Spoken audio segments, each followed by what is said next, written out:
Ready?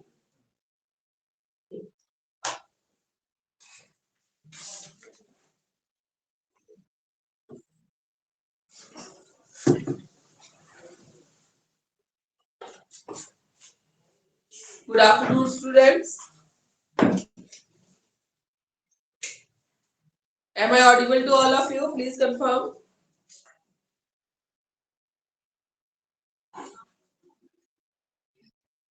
Yes, Am I ma'am. audible? Please confirm.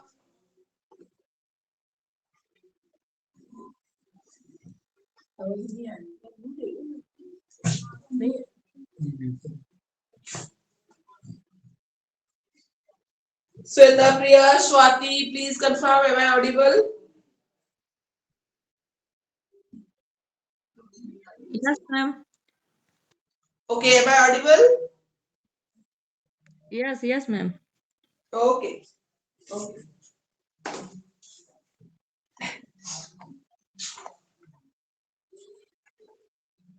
Unit 2 में हम culture and knowledge पे देंगे, ठीक है। यूनिट 2 में कल्चर एंड नॉलेज पे देंगे।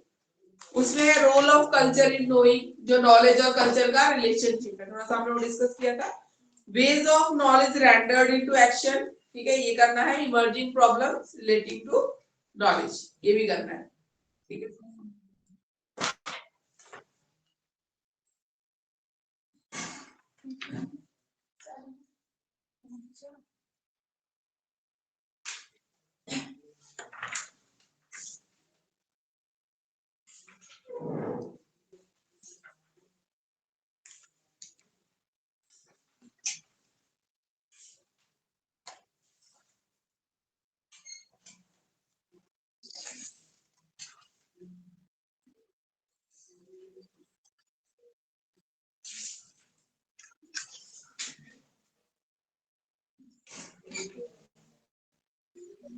कल्चर एंड नॉलेज है पेज नंबर 63 पे।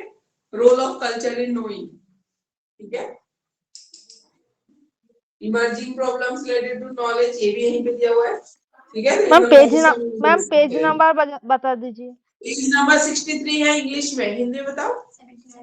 77, पेज नंबर 77 है हिंदी में।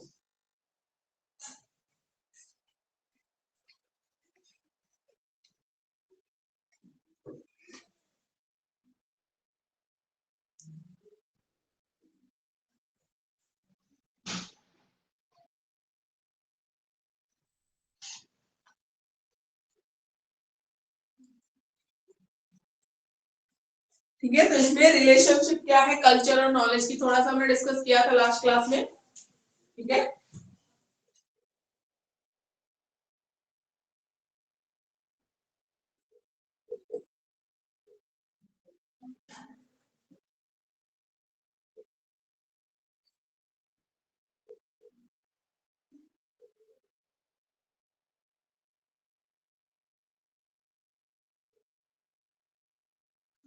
कल्चर एंड नॉलेज में हमने थोड़ा सा डिस्कस किया था कि कल्चर क्या होता है। जैसे किसी भी सोसाइटी का कैसा वहां पे ड्रेसिंग सेंस कैसा है, खान पान कैसा है ना, लैंग्वेज कैसी है, फेस्टिवल्स कैसे सेलिब्रेट किए जा रहे हैं, वो क्या होता है, कल्चर होता है, ठीक है। और नॉलेज क्या होती है, सीखना, नॉलेज कैसी, समझ कैसी है, ठीक है। तो हमने बोला था कि कल्चर कहीं ना कहीं जिस कंट्री का जैसा कल्चर होता है, नॉलेज भी उस हिसाब से होता है। जैसे हमारी कंट्री पहले गुरुकुल सिस्टम फॉलो करती थी, क्यों, क्योंकि हमें प्रैक्टिकल नॉलेज देना था, फिजिकल फिटनेस पे फोकस रखना था, ठीक है। फिजिकली फिट होना चाहिए, तो उसके लिए एक्सरसाइज, गुरु आश्रम में जाके मोरल वैल्यूज डेवलप करने थे, अपने गुरु के लिए वो सम्मान होना चाहिए, है ना। तो हमारा एजुकेशन सिस्टम भी वैसा था। फिर धीरे धीरे सिस्टम चेंज हुआ, अभी डेमोक्रेटिक कंट्री है और कैसी कंट्री है, डेवलप नहीं है, ठीक है, डेवलपिंग कंट्री है। हमारी कंट्री डेवलप हो रही है, ठीक है, डेवलपिंग कंट्री है। तो डेवलपिंग कंट्री में जॉब्स की डिमांड है। तो आजकल हमारा एजुकेशन सिस्टम कैसा हो गया है, हमारा हो गया है education system vocational. Vocational courses पे ज्यादा फोकस है। वोकेशनल मतलब प्रोफेशनल कोर्सेज जो हम किसी जॉब को करने के लिए करते हैं, जैसे बीएड, टीचिंग के लिए बीएड में मस्ट है, वो आप कर रहे हो, ठीक है। तो इस तरीके से, ठीक है। तो हमने लास्ट क्लास में थोड़ा डिस्कस किया था कि जैसा कल्चर होता है वैसा एजुकेशन सिस्टम होता है, वैसे ही नॉलेज होगा, वैसी ही समझ होगी वहां के लोगों की। और फिर हमने देखा था जैसी नॉलेज होती है वैसा ही फिर कल्चर बनता चला जाता है, पहले हमारी नॉलेज ज्यादा मोरल वैल्यूज और इनका था, तो जॉइंट फैमिलीज होती थी, ठीक है, फूड हैबिट्स अलग थी, घर पे कुक्ड फूड हेल्दी हम ये सब खाते थे। जैसे जैसे नॉलेज का फर्क है, हमने प्रैक्टिकली लेना चीजों को शुरू किया कि कोई बात नहीं, इतना टाइम वेस्ट करने खाना बनाने से अच्छा है जब आप अर्न कर सकते हो उतने टाइम को यूटिलाइज करके ज्यादा बाहर से खा लो, हर चीज बाहर मिल रही है ना। तो जैसी नॉलेज समझ बन रही है वैसा ही हमारे कल्चर में चेंज आएगा, ठीक है। तो एक जनरल सा डिस्कशन है, बाकी हम टॉपिक वाइज चलेंगे तो 63 पेज नंबर पे है, ठीक है। काइंड ऑफ कल्चर दिया हुआ, देखो इसमें किस किस टाइप का कल्चर होते हैं। इंडिविजुअल कल्चर, इंडिविजुअल मतलब एक पर्टिकुलर पर्सन किस मैम टाइप हिंदी में पेज का नंबर बता लाइफस्टाइल दीजिए। फॉलो कर रहा है। यस, हिंदी में पेज नंबर मैम। हिंदी में 77 पेज नंबर, ठीक है। पहले इंग्लिश की बुक ओके से मैम, मैं थैंक यू। फिर हिंदी की बुक के हिसाब से कर लेंगे, ठीक है। इंडिविजुअल कल्चर, पर्टिकुलर एक पर्सन क्या फॉलो कर रहा है, ठीक है, उसका, ठीक है। तो इंडिविजुअल एक आदमी का, कम्युनल कल्चर कम्युनिटी में कैसा कल्चर है, ठीक है, और नेशनल कल्चर पूरे देश का हमारा कैसा कल्चर है, ठीक है, हमारा या किसी भी कंट्री का नेशनल कल्चर, उसको बोलेंगे नेशनल कल्चर कैसा है। फिर आते हैं वर्ल्ड कल्चर, सारी दुनिया में जो चीजें हो रही है वर्ल्ड कल्चर। और वैसे करें तो मेन दो टाइप के होते हैं हर सोसाइटी में, material culture and non material culture. तो जो हम लैंग्वेज की बात कर रहे हैं, ठीक है, फेस्टिवल्स की बात कर रहे हैं, ठीक है, फूड हैबिट्स की बात कर रहे हैं, वो नॉन मटेरियल कल्चर है। मटेरियल कल्चर क्या होता है, खुद बना ली और मटेरियलिस्टिक चीजें, जैसे आप एस्टैब्लिश्ड और सेटल्ड होने का क्या मतलब है, सबके घर में जो basic requirements, fridge, washing machine, TV और बाकी जो चीजें हैं वो उतनी होनी चाहिए, एकदम स्टैंडर्ड सेट है, घर अपना होना चाहिए, गाड़ी अपनी होनी चाहिए, इतना हमने सेट कर लिया है कल्चर के हिसाब से। पहले तो घर कपड़ा मकान होता, अब तो क्या है, क्या फोन, हाँ, बहुत सी चीजें हो फोन गई, में फोन या आईफोन हो, हाँ बहुत सारी चीजें हैं, ठीक है। तो रोटी कपड़ा मकान जो बेसिक रिक्वायरमेंट थी वो बहुत सारी रिक्वायरमेंट में चेंज हो गई है, तो मटेरियल कल्चर, ठीक है। किसी के घर में गाड़ी नहीं हो, किसी को बोलते सर गाड़ी नहीं है, ठीक है, ऐसा हो जाता है कि ये चीज नहीं है उसके घर में, तो ऐसे कैसे, ठीक है। तो ऐसी थिंकिंग हो, इसको बोलते मटेरियल कल्चर, जो हमने सोसाइटी में हमने बना लिया है, ठीक है, इतना तो होना ही चाहिए, है ना, इसको हमने मिनिमम में रख दिया है कि इतना तो होना ही चाहिए, जिसके पास नहीं है उसके लिए वो बहुत ज्यादा है अकेले का। द मटेरियल कल्चर है, नॉन मटेरियल कल्चर। कल्चर होता क्या, एक्वायर्ड ट्रेट्स होते हैं, ट्रेट का मतलब बिहेवियर, ठीक है, जो हमने अपने पूर्वजों से, फोरफादर से जो सीखी है चीजें, वो होता है कल्चर। डिस्टिंक्ट एंटिटी होती है, मतलब हर एक कम्युनिटी की या हर एक कंट्री की अलग अलग अपना एकदम आइडेंटिफाइड एंटिटी, सेपरेट एंटिटी है, अलग अलग कल्चर है। ट्रांसमिशन, कल्चर ट्रांसमिट होता है, दादा दादी से मम्मी पापा ने सीखा, नाना नानी से सीखा, अब हम अपने बच्चों को कुछ वैल्यूज दे रहे हैं, सिखा रहे हैं, तो ट्रांसमिशन। फिर उसके बाद यूटिलिटी, ठीक है, यूटिलिटी अपने कल्चर की ब्यूटी जो है, ठीक है, देखो सब में कमी ज्यादा होती है ना, कमी ज्यादा होती है, पर कुछ ब्यूटी भी है, आप पॉजिटिव साइड को देखो, उसको एक्सेप्ट करो, क्योंकि उस लास्ट क्लास में मैंने बोला था बिना रूट्स के तो आप कहीं एग्जिस्ट ही नहीं करोगे, अपना कल्चर ही छोड़ दोगे तो फिर कैसे। उसमें डायनेमिज्म, कल्चर में हमेशा चेंज आता है, तो डायनेमिक होती है, मतलब जो चीजें चेंजेबल है, ओवर द पीरियड टाइम वो चेंज होती है। हमारा कल्चर भी बहुत चेंज हो गया पहले से लेके अभी तक, जो गुरुकुल सिस्टम की बात करो या role of women in society की बात करो, बहुत सारे चेंजेस आ गए हैं, ठीक है। कल्चरल लैग, कल्चरल लैग क्या होता है, कमी कल्चरल कल्चर में जो हमने अभी बोला कि कुछ कमियां भी है, उसके बाद भी उसकी कुछ ब्यूटी भी तो है, ठीक है, कल्चरल लैग इसको बोलते हैं। तो सोसाइटी में जैसे कल्चर, हमारा कल्चर था चाइल्ड मैरिज था, डाउरी सिस्टम था, तो ये सब कल्चरल लैग है जो आपके कल्चर को, मतलब उसकी ब्यूटिफिकेशन को कम कर रहा है, उसको खराब कर रहा है, ठीक है, गलत ड्रॉबैक्स है, ठीक है, ड्रॉबैक्स है, तो उसको सोशल लैग को हमें रिमूव करना है। कल्चर की जो अच्छी चीजें हैं उनको एक्सेप्ट करिए, आगे लेके जाइए, जो खराब चीज है उसको डिस्कार्ड करो। चाइल्ड मैरिज अच्छी चीज नहीं होती है, पहले लोगों को नहीं पता था, लड़कियों को पोजीशन नहीं दी हुई थी सोसाइटी में, पर अब तो समाज चेंज हो गया, तो उस चीज को फिर डिस्कार्ड करो, है ना, उसमें साइंटिफिकली भी और मोरली भी और बाकी चीजें भी, हर तरीके से वो चीज गलत है, डाउरी सिस्टम गलत है तो गलत है, ठीक है। प्लानिंग ऑफ मॉडर्न सोसाइटी, एक आइडियल मॉडर्न सोसाइटी बनाओ जिसमें जो कल्चरल लैग है, जो हमारे कल्चर में जो गलत चीजें हैं उसको रिमूव करिए, जो अच्छी चीजें हैं उसको एक्सेप्ट करिए, एनहांस करिए, ठीक है, उसको ट्रांसमिट करिए, अपने नेक्स्ट जनरेशन को सिखाइए, जो अच्छी बात है हमारे बहुत सारी अच्छी बात है, ऐसा नहीं खराब बात है, ठीक है। फॉरेन कंट्रीज में एक दिन की कुक्ड फूड को पूरे वीक फ्रिज में रख के खा रहे हैं, ये कोई अच्छी बात, आपके हेल्थ के लिए ही खराबी है, बहुत सारी बीमारियां भी होती है लोगों को, ठीक है, क्या फायदा है ना। और वो चाइना वालों का तो मत ही बोलो, उनका तो इतना खराब फूड हैबिट है, उनके खानों के चक्करों में यहाँ पूरी दुनिया ने सफर कर लिया, ठीक है। बाकी हमारे इंडिया में जो डेली आप अच्छा फ्रेश फूड कुक करते हो और खाते हो, तीनों टाइम का, इवन अभी भी फैमिली स्टाइल कितनी भी एडवांस हो गई है, एक टाइम का 3 टाइम कोई नहीं खा रहा है, इसमें ऐसा कहीं नहीं हो रहा है। मॉर्निंग का आप लंच में खा सकते हो, कोई दिक्कत नहीं है कि नहीं कोई है बनाने वाला तो मॉर्निंग की सब्जी आप यूज कर रहे हो, रोटी फिर भी गर्म ही खाता है, कोई खाता है सुबह का, कोई नहीं खाता रोटी तो ताजी ऑलमोस्ट, चाहे आप आटा गूंद के रख लो फ्रिज में, रोटी तो उस टाइम ही निकाल रहे हो तो खा रहे हो। तो अभी भी बहुत सारी जो हेल्दी हैबिट्स है वो कहीं ना कहीं उसका बेनिफिट भी देखने को मिलता है। हम तो एक दिन का खाना घरों में कोई खाएगा, अगले दिन ही कोई मुंह बनाएगा सर्दी में तो भी खा लेगा सब्जी वब्जी गर्म करके, कोई नहीं खाएगा, मतलब ही नहीं करो। हमारे हेल्दी हैबिट्स में हमारे कल्चर का अच्छा पार्ट है, जो हम फ्रेशली कुक्ड फूड पे बिलीव कर रहे हैं वो अच्छा है, ठीक है। बहुत सारी चीजें अच्छी है हमारे में, बड़ों का रेस्पेक्ट करना सिखा रहे हो अच्छी बात है, टीचर्स का रेस्पेक्ट करना सिखा रहे हो अच्छी बात है, ठीक है। तो जो है अच्छा आपके कल्चर में उसको लेके आगे चलिए। जो खराब चीजें होती है सबके कल्चर में होती है, कुछ अच्छा होता है कुछ बुरा होता है, हमें भी पता है हमारी बुरी, जैसे 2 एग्जांपल दिए उनको आप छोड़िए पीछे छोड़िए आगे बढ़िए, ठीक है। एजुकेशन है कल्चर, ये तो हमने अभी डिस्कस किया, जैसा एजुकेशन सिस्टम ऐसा culture. Adaptation to the natural environment, adaptation to the natural environment, जैसे जहां का एनवायरमेंट होता है ना उस हिसाब से वहां का कल्चर होता है। जैसे जंगलों में रहे जो ट्राइबल लोग हैं उनका कल्चर अलग है, ठीक है, उनका पेड़ों से रिलेटेड और बाकी सब चीजों से फेस्टिवल वगैरह भी जो है बिलीव है, क्योंकि उनको पता है कि नेचर हमें सब कुछ दे रहा है, because they are living in the amidst of, उसके बीच में वो रह रहे हैं जंगलों के बीच में, उनको सारी रिक्वायरमेंट्स पूरी हो रही है नेचर से, तो नेचर को बहुत रेस्पेक्ट कर रहे हैं, ठीक है। तो जैसे जैसे अलग अलग एनवायरमेंट में लोग रहते हैं ना उसके हिसाब से उनका उनका कल्चर बनता जाता है।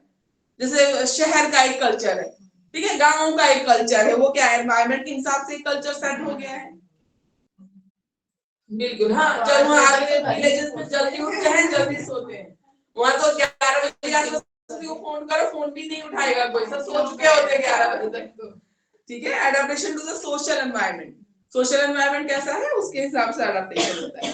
डेवलपमेंट ऑफ पर्सनालिटी, फिर अपने कल्चर का एक इफेक्ट ये भी रहता है कि आपकी पर्सनालिटी में आपने क्या क्या चीजें अडॉप्ट की है, सीखी है। Socialisation as a process of acculturation, ठीक है। सोशलाइजेशन, सोसाइटी भी तो उस हिसाब से बने जैसे आपका कल्चर है फॉलो कर रहे हैं उस हिसाब से डिफरेंट डिफरेंट सोसाइटी फॉलो कर रही है चीजों को। Society and need for schooling, need of schooling क्या है, टू ट्रांसमिट कल्चरल हेरिटेज, ठीक है। जो स्कूल्स में हम सेलिब्रेट कर रहे हैं, हम लोहड़ी भी सेलिब्रेट कर रहे हैं, हम बाकी फेस्टिवल्स भी सेलिब्रेट कर रहे हैं, ठीक है, बच्चों को सिखा रहे हैं या डाइवर्स हमारा इंडियन जो कल्चर है उसको दिखा रहे हैं, होली सेलिब्रेट कर रहे हो, दिवाली कुछ भी है, ठीक है, टू इम्प्रूव द सोसाइटी, ठीक है, और सोसाइटी को इम्प्रूव करने के लिए।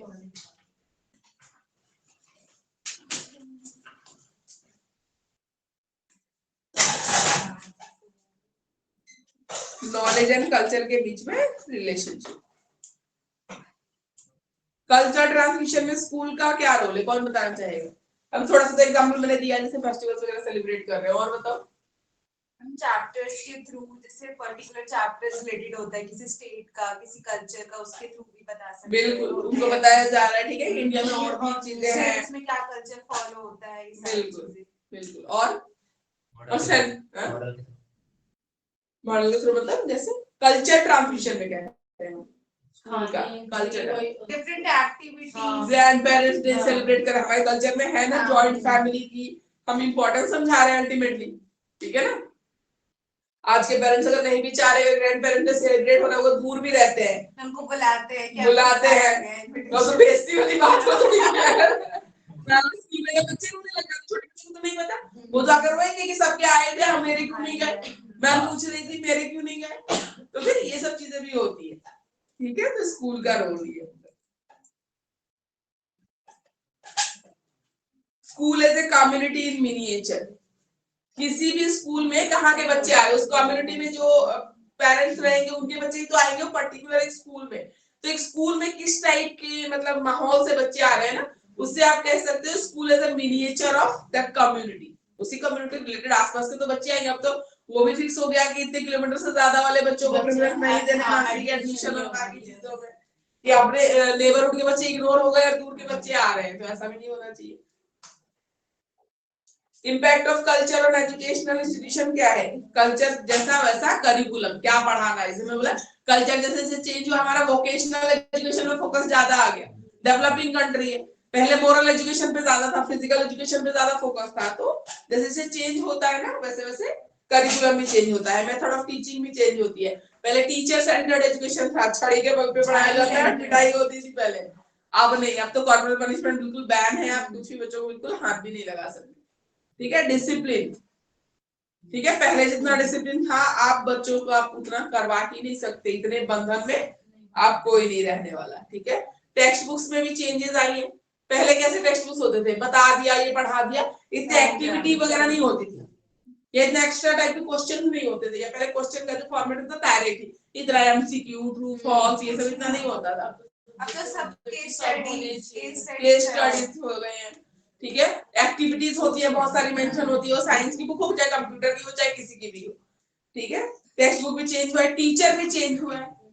ठीक है, पहले से टीचर को चेंज हुआ, बहुत फ्रेंडली रहना पड़ता है बच्चों के साथ, पहले वाली बात नहीं है कि डांट दिया तो बोल दिया तो कर ही लोगे, तुम्हें ही बोलना पड़ता है कर लो बेटा प्लीज, ये वाला हाल हो गया है। ठीक है, और एजुकेशन का क्या रोल है कल्चर में? एजुकेशन कल्चर को प्रिजर्व कर रहा है, ट्रांसमिट कर रहा है। ठीक है, डेवलपमेंट ऑफ कल्चर, कल्चर को एक डेवलप करने में भी हेल्प कर रहा है, कंटिन्यूटी में तो वही ट्रांसमिशन, उसको आगे लेके जाने में हेल्प कर रहा है एजुकेशन।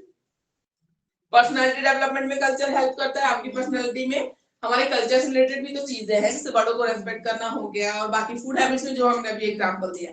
ठीक है, हमने भी अभी तक ऐसा नहीं खाया कि एक दिन बना के तुम 4 दिन खाओ, तो तुम भी तो नहीं आगे प्रेफर करोगे या सिखाओगे, क्योंकि एक दिन का बना के तुम 4 दिन खा रहे हो। रिमूवल ऑफ कल्चरल है, जो कमियां हैं उसको दूर करो। ठीक है, emerging problems related to challenges. ठीक है, ये प्रॉब्लम्स वाला है आपका टॉपिक अलग से सिलेबस में।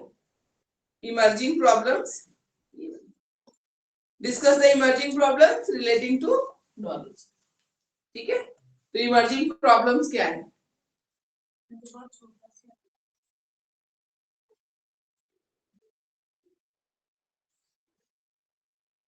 इमर्जिंग प्रॉब्लम्स रिलेटेड टू, ये चैलेंजेस लिखा है पर ये नॉलेज जो हेडिंग दे रखी है ना, उन्होंने नीचे सब नॉलेज का ही लिख रखा है, पर ऊपर चैलेंजेस लिख रखा है, तो ये है आपका टॉपिक।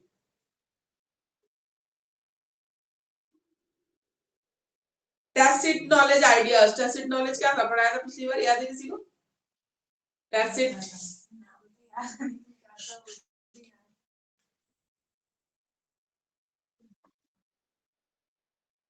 टैसिट नॉलेज, जो डिटेल्ड नॉलेज आपके पास होती है किसी भी चीज को लेकर, हाँ ठीक है, जो आप सीखते हो over the period over the time, tacit knowledge.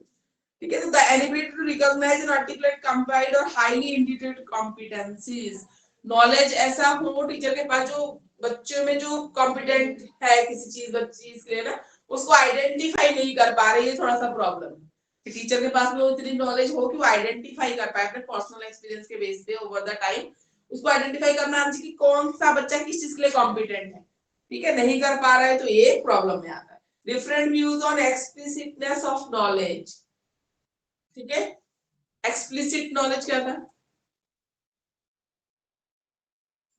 जो एक्सप्लेन कर सको, आप बता सको दूसरों को। ठीक है, जो जिसको उसके डिफरेंट व्यूज है, जैसे डिपेंड करेगा टीचर अपना, मैं समझा रही हूँ, ठीक है, मेरा समझाने का तरीका थोड़ा अलग होगा, दूसरे का अलग होगा, तो एक्सप्लिसिटनेस ऑफ जो नॉलेज है वो डिफरेंट व्यूज है, हर एक के हिसाब से, अपने हिसाब से है। ठीक है, ज्योग्राफी और डिस्टेंस नॉलेज में ये भी मैटर करता है, मतलब स्कूल किसी का बहुत दूर है, या ज्योग्राफिकल लोकेशन ऐसे होते हैं लेह लद्दाख में, ठीक है, या ऐसे पहाड़ी जगहों पे स्कूल महीनों महीनों 15-15 दिन बंद हो रहता है, जब बर्फ गिरने लग जाती है कश्मीर वश्मीर में, तो बहुत दिक्कत है। ठीक है, तो नॉलेज रेंडरिंग में या उसमें ये प्रॉब्लम आती है। Limitation of information and communication technology, limitation of information, teachers को ही उतनी नॉलेज नहीं है बहुत सारों को, तो ट्रांसमिट कैसे करेंगे बच्चों को, तो एक ये प्रॉब्लम आ जाती है। एंड कम्युनिकेशन टेक्नोलॉजीज, टेक्नोलॉजीज का अभाव है, कंप्यूटर नहीं है कहीं भी, या तो आप दिल्ली है ना, बाकी जगह पे जाके देखो बहुत बुरा हाल है। ठीक है, लाइट नहीं रहती, कंप्यूटर है पड़ा हुआ है, चार्ज नहीं है, कुछ नहीं है, इलेक्ट्रिसिटी नहीं है, नहीं चल रही है, नहीं हो पा रहा है, बहुत सारी चीजें टेक्नोलॉजीज क्या। अगर ऑनलाइन क्लास लेके बोले तो हो सकता है पेरेंट्स के पास स्मार्टफोन भी ना हो, कोविड के टाइम में देखने को मिल ही गया था। गवर्नमेंट स्कूल में जो बच्चे हैं उनके पास फोन ही नहीं होता था, या बाकी वैसे भी नहीं आता है, जूम नहीं डाउनलोड करना आ रहा है, गूगल मीटिंग डाउनलोड आ गया तो लिंक नहीं ज्वाइन करना है, बहुत दिक्कतें आती है। ठीक है ना, टेक्नोलॉजीज का ये भी इशू आता है। लेक ऑफ शेयर्ड, ठीक है, सुपर ऑर्डिनेट सोशल आइडेंटिटी।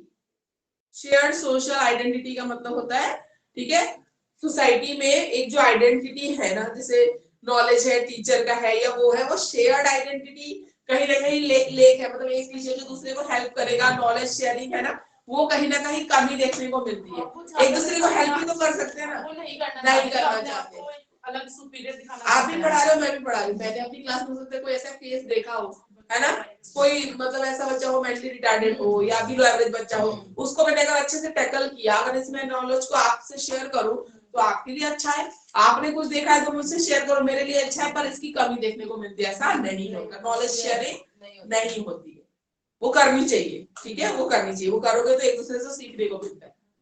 जरूरी थोड़ा नहीं कि इस साल आपको ये सिचुएशन नहीं मिली, कहीं आगे जाके आपको मिले तो आपको पता तो होगा कैसे डील करना है, ठीक है, तो ये होना चाहिए। लैंग्वेज का इशू आता है, ठीक है, लैंग्वेज का इशू आता है, इस वजह से प्रोनाउंसिएशन और बाकी चीजों पे भी आता है। तो काफी इसकी प्रोनाउंसिएशन डिफरेंट हो गई है बहुत, काफी वर्ड्स की डिफरेंस। पहले पोएम था, वो पोम हो गया, हाँ, आप तो पोएम बोलते नहीं, पोम भी बोलते हैं, ठीक है। बाकी सब में भी वेडनेसडे तो कोई बोलते वेडनेसडे, तो डी प्रोनाउंस करना ही नहीं आपको। और एजुकेशन पहले से ही, एक्चुअल में दिल्ली में ही सब एजुकेशन बोलते हैं, असम में जाओगे ना वहां सब शुरू से ही एजुकेशन ही बोलते हैं, एजुकेशन सिस्टम, एजुकेशन, ठीक है, ऐसे। और भी बहुत सारे वर्ड हैं, ठीक है, प्लम्बर का प्लम्बर हो गया है, हाँ, बी तो ऐसे साइलेंट है, ठीक है, बहुत सारे ऐसे वर्ड्स हैं। तो पहले भी जेड बोलते थे, अब जी बोलते, जेड तो अब बोलते ही नहीं है कोई, जेड बोला तो गलत ही हो गया है, ठीक है। हमने जब पढ़ा तो हमने जेड ही पढ़ा है, पर आप जेड, ठीक है, हमने जब पढ़ा, पर अब है जैसे जैसे चेंजेस आ रहे हैं, जैसे जैसे नॉलेज बढ़ रही है वैसे हो रहा है, ठीक है। एरियाज ऑफ एक्सपर्टीज, ठीक है, हर टीचर अपने फील्ड में एक्सपर्ट, ठीक है, मैथ्स वाले मैथ्स में है, इंग्लिश वाला इंग्लिश में, एसएसटी वाला एसएसटी में। Internal conflicts, professional reality, internal conflict जो टीचर के बीच में होता है ना, ये इशू है जो मैंने अभी अभी बोला, टेरिटरी में मेरा राज होना चाहिए तो मैं दूसरे किसी को सिखा ही नहीं रही हूँ, तो ये गलत है, ठीक है। बहुत सारे ये सब पॉलिटिक्स चलती है स्कूलों में, है ना।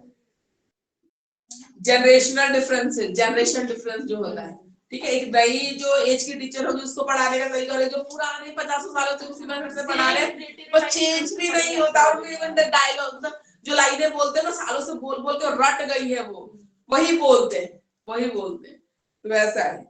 तो जनरेशनल डिफरेंस भी देखने को मिलेगा, किस जनरेशन की टीचर पढ़ा रही है बच्चों को नॉलेज उसमें। Problems with sharing beliefs, assumptions, heuristic and cultural norms, ठीक है, बिलीफ शेयर करना, assumptions, ठीक है, मान लो मैं किसी चीज को मानती हूँ कि ऐसे मेथड से भी पढ़ा सकते हैं, अब पुराने वाला जो 10 साल से 12 साल से पढ़ा रहे हैं बोलेगा नहीं आपका तो ये गलत है, आप तो एक्सपेरिमेंट करने को ही तैयार नहीं हो, आप तो उसी को लेके घिस रहे हो, तो ये भी तो कोई सही बात नहीं है ना, कुछ नया इंट्रोड्यूस करने तो दो, है ना। ऐसे भी नए टीचर्स चले जाते हैं, कहाँ पुराने प्रिंसिपल होते हैं ना बहुत एकदम, वो तो नई चीज समझते ही नहीं क्या होती है, वो बिल्कुल सपोर्ट नहीं करेंगे, बोले हमारा जमाना ही अच्छा था, हमारा ही अच्छा था, तो ऐसे थोड़ी होगा, नया कुछ करने तो दो, परमिशन तो देते ही नहीं है, उनको होता है कि हम जैसे कराते जैसे चल रहा है स्कूल में सालों से वैसे ही चलेगा, नया कुछ अलाउ ही नहीं करेंगे, फिर तुम्हारी क्या इंडिविजुअलिटी बचती है। टीचर की जो अपनी थिंकिंग है, अपनी इंडिविजुअलिटी, अपने पढ़ाने का तरीका है, तुम कोई चीज उसको करने ही नहीं दे रहे हो अपने हिसाब से, फिर तुम क्या करो, तुमने ये पकड़ा दिया लेसन प्लान, ये पकड़ा दिया मेथड, भाई ये करना है, ऐसे कराना है, फिर थोड़ी होता है ऐसे, जबरदस्ती थोड़ी होती है, हर टीचर की अपनी पर्सनालिटी होती है, उस हिसाब से बच्चे इन्फ्लुएंस होते हैं, कुछ नया सीख रहे हैं तो सीखने तो दो कम से कम, वो भी नहीं। अब वर्ब की 5 फॉर्म्स पढ़ाई जाती हैं, हम लोग पढ़ते थे तब हम 3 पढ़ते थे, प्रेजेंट, पास्ट, पास्ट पार्टिसिपल, अब 5 पढ़ाई जाती हैं, 4th वाली हो गई एसईएस वाला फॉर्म और 5th वाली हो गई आईएनजी वाली फॉर्म, अब 5 फॉर्म्स पढ़ाते हैं, अब क्या, अब 3 फॉर्म्स नहीं, वो जमाना गया, अब 5 फॉर्म्स पढ़ाए जा रहे हैं। The use of visual representation to transfer knowledge, पहले ट्रांसफर नॉलेज बस ओरली ऐसे बोल के होता था, पर अब विजुअल रिप्रेजेंटेशन होता है ना, डिजिटल बोर्ड हो गया, या कोई मॉडल लेके समझा रहे बच्चों को दिखा के, या कोई चार्ट में से हम समझा रहे तो विजुअल देख के बच्चा समझ रहा है साथ के साथ। प्रीवियस एक्सपोजर और एक्सपीरियंस विथ समथिंग, ठीक है, प्रीवियस एक्सपोजर और experience with something. Previous exposure कैसा है, प्रीवियस एक्सपीरियंस उस टीचर का कैसा रहा है, उस पर भी डिपेंड करेगा वो नॉलेज को कैसे ट्रांसमिट करता है। अगर मान लो उसने कोई नई टेक्निक यूज की होगी, बेनिफिशियल रहा होगा, तो मोटिवेट होगा कि अगली बार भी मैं नया कुछ करूं, और नया कुछ किया होगा और गलत रिजल्ट रहा होगा, ठीक है, तो वो नहीं यूज करना चाहेगा। तो ये होगा मिसकंसेप्शंस। बहुत सारे कॉन्सेप्ट जो हैं पढ़ाने के लिए, उसमें अभी भी टीचरों को भी इतना है नहीं, बहुत सारे टीचर ना मिसकंसेप्ट ही लेके बैठे हैं और नया सीख भी नहीं रहे हैं, ठीक है, और उसी को ट्रांसमिट भी करते जा रहे हैं, तो ये गलत चीज है। फॉल्टी इंफॉर्मेशन, फॉल्टी इंफॉर्मेशन भी होती है, गलत इंफॉर्मेशन देना, ठीक है, सही नहीं आता पर गलत तरीके से, faulty information. Organisational culture non conducive to knowledge sharing, again वही आ गया कि टीचर्स आपस में नॉलेज शेयर नहीं करते। आपके ऑर्गेनाइजेशन का माहौल ऐसा है, बोलते हैं टीचर दूसरे से बात ही नहीं करेगी, है ना, होता है, बात करते हुए नहीं दिखने चाहिए टीचर्स आपस में, वो भी बहुत बड़ा बवाल रहता है आजकल। बोलते हैं कि सैलरी डिस्क्लोज हो जाएगी ना, इसलिए टीचर किसी को कम दे रखा है, किसी को ज्यादा रखा, बात करते इनकी पोल खुल जाएगी मैनेजमेंट की, तो बोलते बात ही नहीं करना है एक दूसरे से, डिस्कशन पहले मना कर देते हैं कि हाँ। इसे डिस्क्लोज नहीं करना है, क्योंकि उनकी पोल खुलने लग जाएगी ना, फिर तो फिर सब एक से बागी बन जाएंगे, रेबेल हो जाएंगे उनके अगेंस्ट में, ठीक है, बहुत सी चीजें होती है। उसके बाद आते हैं मोटिवेशनल इश्यूज, टीचर्स को मोटिवेट नहीं किया जा रहा है, ना टीचर मोटिवेट कर रहा है बच्चों को, तो मोटिवेशनल एक इशू रह रहा है। अच्छा भी कर रहे हो तो चुपचाप लगा जा रहे हो, बुरा कर रहे हो तो तुम दसों के सामने बोल रहे हो, टीचर्स का ऐसा है, प्राइवेट स्कूल वगैरह में जाके देखो, आप अच्छा कर रहे हो तो ठीक है, चुपचाप लगा दो, अच्छे नंबर आए बहुत बढ़िया बात, तुम्हारे नाम में तुमने कुछ अच्छा किया, पेरेंट्स अच्छा फीडबैक देके चले गए स्कूल के बारे में, बहुत अच्छी बात है, बहुत खुश है। तुम एक गलती कर दो, तुमको दसों के आगे बुला के बोल देंगे मैम आप ये क्या कर रहे हो, वो क्या कर रहे हो, वो क्या कर रहे हो, तो ये इशू है। और फिर टीचर भी फिर बच्चे को उस लेवल पे मोटिवेट नहीं कर रहा है, ठीक है।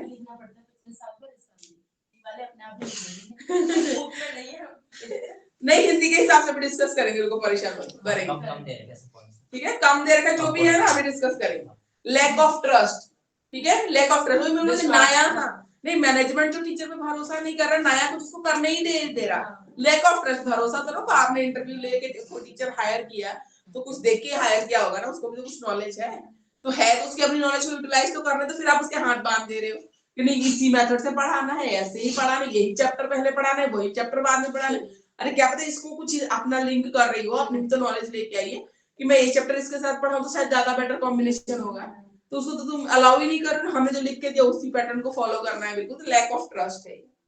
और कैपेबिलिटी, हाँ टीचर कैपेबल है नहीं, कुछ टीचर अच्छे कैपेबल है जो नॉलेज ट्रांसमिट कर रहे हैं, कुछ उतने कैपेबल नहीं है, तो ये सारे प्रॉब्लम्स है रिलेटिंग टू नॉलेज, ठीक है। उसके बाद आते हैं emerging problems relating to knowledge, तो यहाँ से ये खत्म है, बाकी आगे जो भी दे रखा है एजुकेशनल और फिलॉसफी आपके सिलेबस में नहीं है, इसको छोड़िए आप, ठीक है। सांख्य वेदांता हम लास्ट में करेंगे, ठीक है, ये पढ़ाने के लिए मुझे बहुत मेंटली प्रिपेयर होना पड़ता है, ये आत्मा परमात्मा और मोक्ष, हाँ इसमें यही सारा है, पहले वेस्टर्न फिलॉसफी करते फिर इंडियन करेंगे, प्रकृति पुरुष सत्यम शिवम सुंदरम सब आ जाएगा इसमें, इसलिए पहले वेस्टर्न फिलॉसफी करते हैं, सांख्य वेदांता करेंगे। Western philosophy,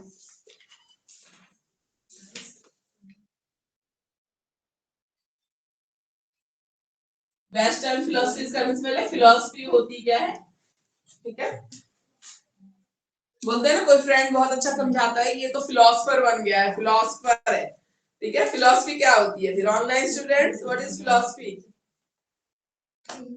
what is philosophy, हम किसी आइडिया को अपनी बिलीफ के अकॉर्डिंगली और उस चीज को एक्सप्लेन करना है कि सबकी अपनी अपनी फिलॉसफी है, अपनी तरह से अंडरस्टैंड करना। बिल्कुल, very good. Online students philosophy,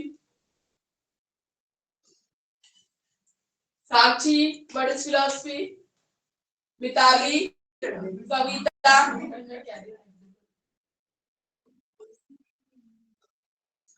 Jyoti, Vandana, Nancy what is philosophy,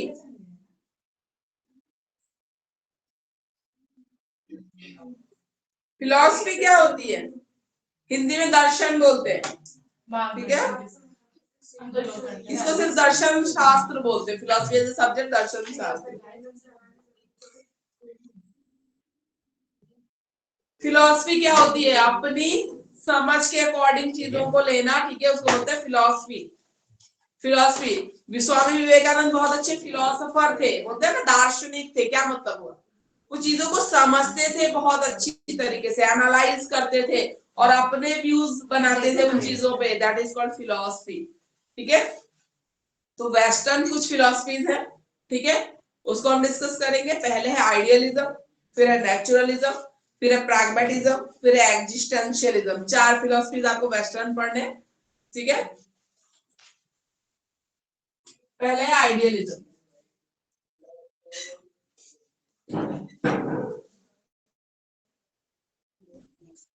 idealism नाम से क्या लग रहा है? ऐसी फिलॉसफी वाले लोग कैसे होंगे? आइडियल, आइडियल जो कंडीशंस होती है ना, उनको फॉलो करने वाले, उस पर बिलीव करने वाले। जैसे राजा राम मोहन राय, गांधी जी आइडियलिस्ट है, ठीक है। गांधी जी, इंडियन फिलोसोफर्स कौन आइडियलिज्म फॉलो करते हैं बोलेंगे तो गांधी जी का नाम सबसे पहले आता है। और वेस्टर्न में आएंगे प्लेटो आइडियल थे, ठीक है, आइडियल बिहेवियर पे वो करते थे, तो आइडियलिज्म में, ठीक है। प्लेटो का नेचुरलिज्म में भी वो आता है, पर है, ठीक है।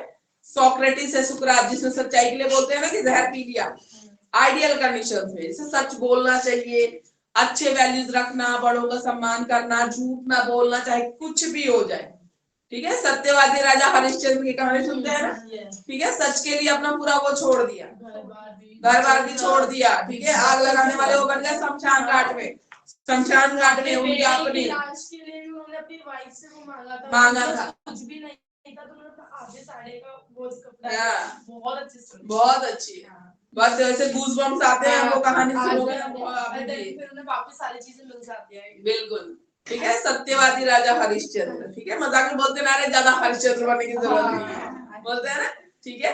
तो आइडियलिज्म, तो आइडियल जो वैल्यूज है, जो हाईएस्ट वैल्यूज हम जिनको बोलते हैं, उनमें बिलीफ रखना और उनको फॉलो करना, आइडियलिज्म। तो है तो एक वेस्टर्न फिलोसफी, लेकिन गांधी जी इंडिया में एक ऐसे फिलोसफर है जो आइडियलिज्म में फुल्ली बिलीव करते थे, ठीक है। अब इसकी डिटेल करेंगे।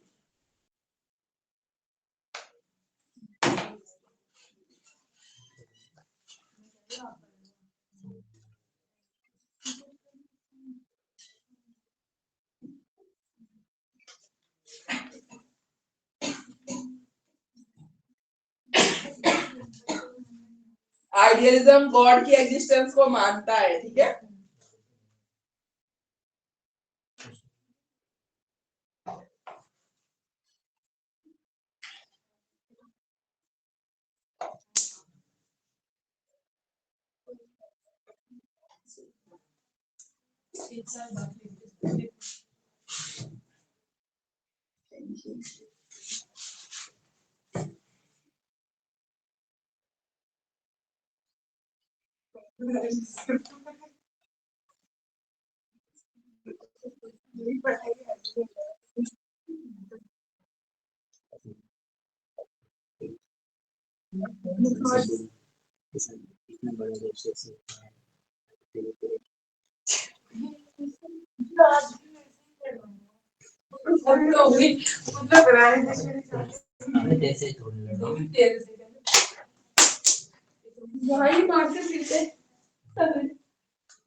कोई भी फिलोसफी पढ़ने से पहले ना हम इसके 3 पार्ट्स पढ़ेंगे हमेशा, ठीक है। एपिस्टेमोलॉजी, मेटाफिजिक्स, ठीक है। एपिस्टेमोलॉजी में हम डिस्कस करेंगे किस टाइप के वर्ल्ड को मानता है, ठीक है। मेटाफिजिक्स में, ठीक है, और उसके बाद एक्सियोलॉजी, एक्सियोलॉजी किस प्रिंसिपल्स पे बेस्ड है, ठीक है। तो ये हर फिलोसफी में हम ये 3 चीजें जरूर पढ़ेंगे, उसके अंदर क्या आ रहा है।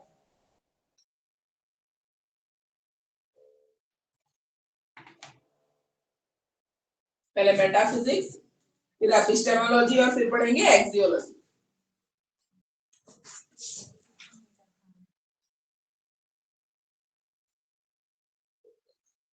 मेटाफिजिक्स में, आइडियलिज्म में 2 वर्ल्ड की एग्जिस्टेंस को मानते थे। एक बोलते थे ये है वर्ल्ड, और एक है जो मरने के बाद हम जहां जाएंगे, स्पिरिचुअल वर्ल्ड, ठीक है। तो आइडियल लोग हमेशा बोलते थे, ठीक है, 2 टाइप्स ऑफ वर्ल्ड में बिलीव करते थे। ठीक है, बोलते हैं ना परलोक अपना सुधार लो, हाँ। अच्छा कर्म कर लो, बाद की लाइफ में फिर झूठ बोलोगे तो पकौड़े की तरह गरम तेल में तल देंगे नरक में, हेल में, है ना। दो वर्ड में बिलीव करते हैं। एक बोलते हैं कि आपका तो ये जो लिविंग है, लेकिन बोलते हैं इसके बाद भी लाइफ है। मतलब एक है लाइफ जो आप अच्छे कर्म करोगे तो अच्छा होगा आपके साथ, बुरे कर्म करोगे तो बुरे वर्ल्ड में जाओगे, स्वर्ग और नरक का जो कॉन्सेप्ट है, ठीक है, इसमें बिलीव करते हैं। ठीक है, टू वर्ल्ड्स की बात करते हैं कि एक है जो वहां पे रह रहे हो और एक आफ्टर डेथ भी है। उसके बाद आइडियलिज्म में गॉड की एग्जिस्टेंस में बिलीव करते हैं, God is the creator of the world. ठीक है, गॉड को मानने वाले होते हैं, आइडियल जो होंगे वो गॉड को मानने वाले होंगे, वो चाहे आप जिस रिलीजन के हो अपने गॉड को मानते हो, but they believe in God, God को मानते हैं। ठीक है,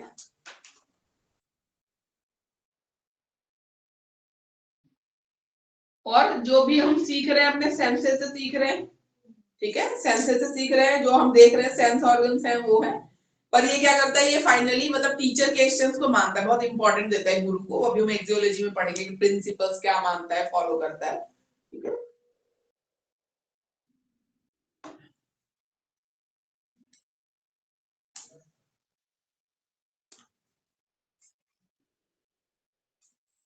जितने भी फिलोसफीज है ना हम फिर इसके अकॉर्डिंग पढ़ेंगे, टीचिंग मेथड कैसा होना चाहिए और बाकी सारी चीजें।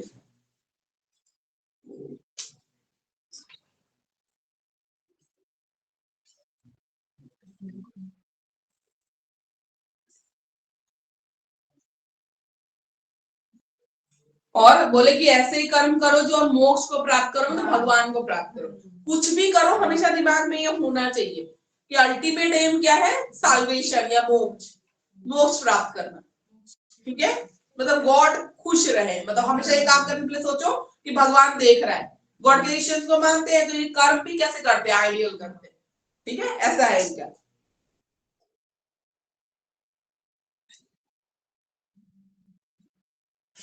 और ह्यूमन लाइफ जो है वो बाकी लाइफ से फार सुपीरियर है, बोलते हैं ना। हाँ, हमारे 33 कोटि मतलब बोलते हैं कि उतने बर्थ के बाद आप जाके ह्यूमन बीइंग बनते हो, तो बहुत सुपीरियर मानते हैं इसको। उसके बाद आते हैं एपिस्टेमोलॉजी। एपिस्टेमोलॉजी में नॉलेज कैसे मिलती है, ठीक है, उसकी बात करते हैं। ये देखो हर फिलॉसफी में डिस्कस करोगे, मेटाफिजिक्स कितने वर्ड्स की बात करता है, किसमें बिलीव। एपिस्टेमोलॉजी हमेशा तुम्हें बताएगा कि नॉलेज कैसे मिलती है, हर आइडियल हर जो फिलॉसफी है उसके हिसाब से नॉलेज कैसे मिल रही है।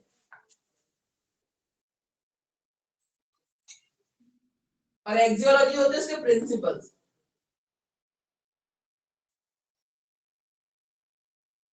यही टर्म तुम्हारे हर फिलॉसफी में आएगा। तो मेटाफिजिक्स क्या बताएगा, कितने वर्ड में बिलीव कर रहा है, कैसे है।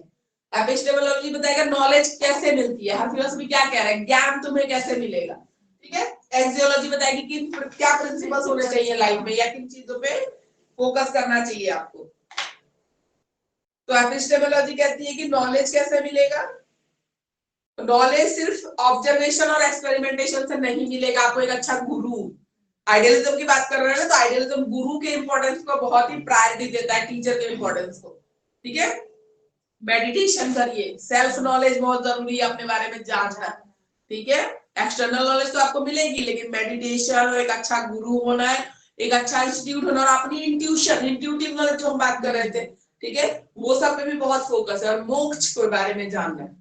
ठीक है, हम कह रहे हैं हम कुछ भी कर्म कर रहे हैं मोक्ष प्राप्ति के, लेकिन हमारे साथ अच्छा हो, बाद में गलत ना हो, अच्छे। अभी भी हम बोलेंगे ना कि अपना जमीर तो जानता है, भगवान तो देख रहा है, बोलते भगवान ना देख रहा, पर अपनी जो अंदर है ना, आपका इनर सेल्फ है, वो तो सब जानता है। तुम मेरे साथ गलत कर दो, तुम तो जानते हो, पता होता है और सबको आती है, सबको आती है। वो करते ना, करते करते तुम हीट हो जाते हो, फिर इग्नोर मारने लग जाते हो, लेकिन रात को कभी भी सोओगे ना, तुम्हें लगेगा, लास्ट मोमेंट में लगता ही है कि मैंने गलत किया किसी के साथ, वो याद रहता है, ऐसा नहीं है। ठीक है, और आइडियलिज्म क्या कहता है, idealism mind is the source of knowledge या store house of knowledge. Obviously brain में ही सारा सब कुछ है, मेमोराइजेशन वगैरह। उसको कहते हैं एक्सियोलॉजी। एक्सियोलॉजी किस पे फेथ है, क्या प्रिंसिपल फॉलो करने चाहिए, किस पे बिलीव है। ठीक है, truth, beauty and goodness. Gandhi ji तो कहते थे सत्यम शिवम सुंदरम। ठीक है, ट्रूथ ही ब्यूटी है, ट्रूथ ही गॉड है, ट्रूथ ही सब कुछ है। ठीक है,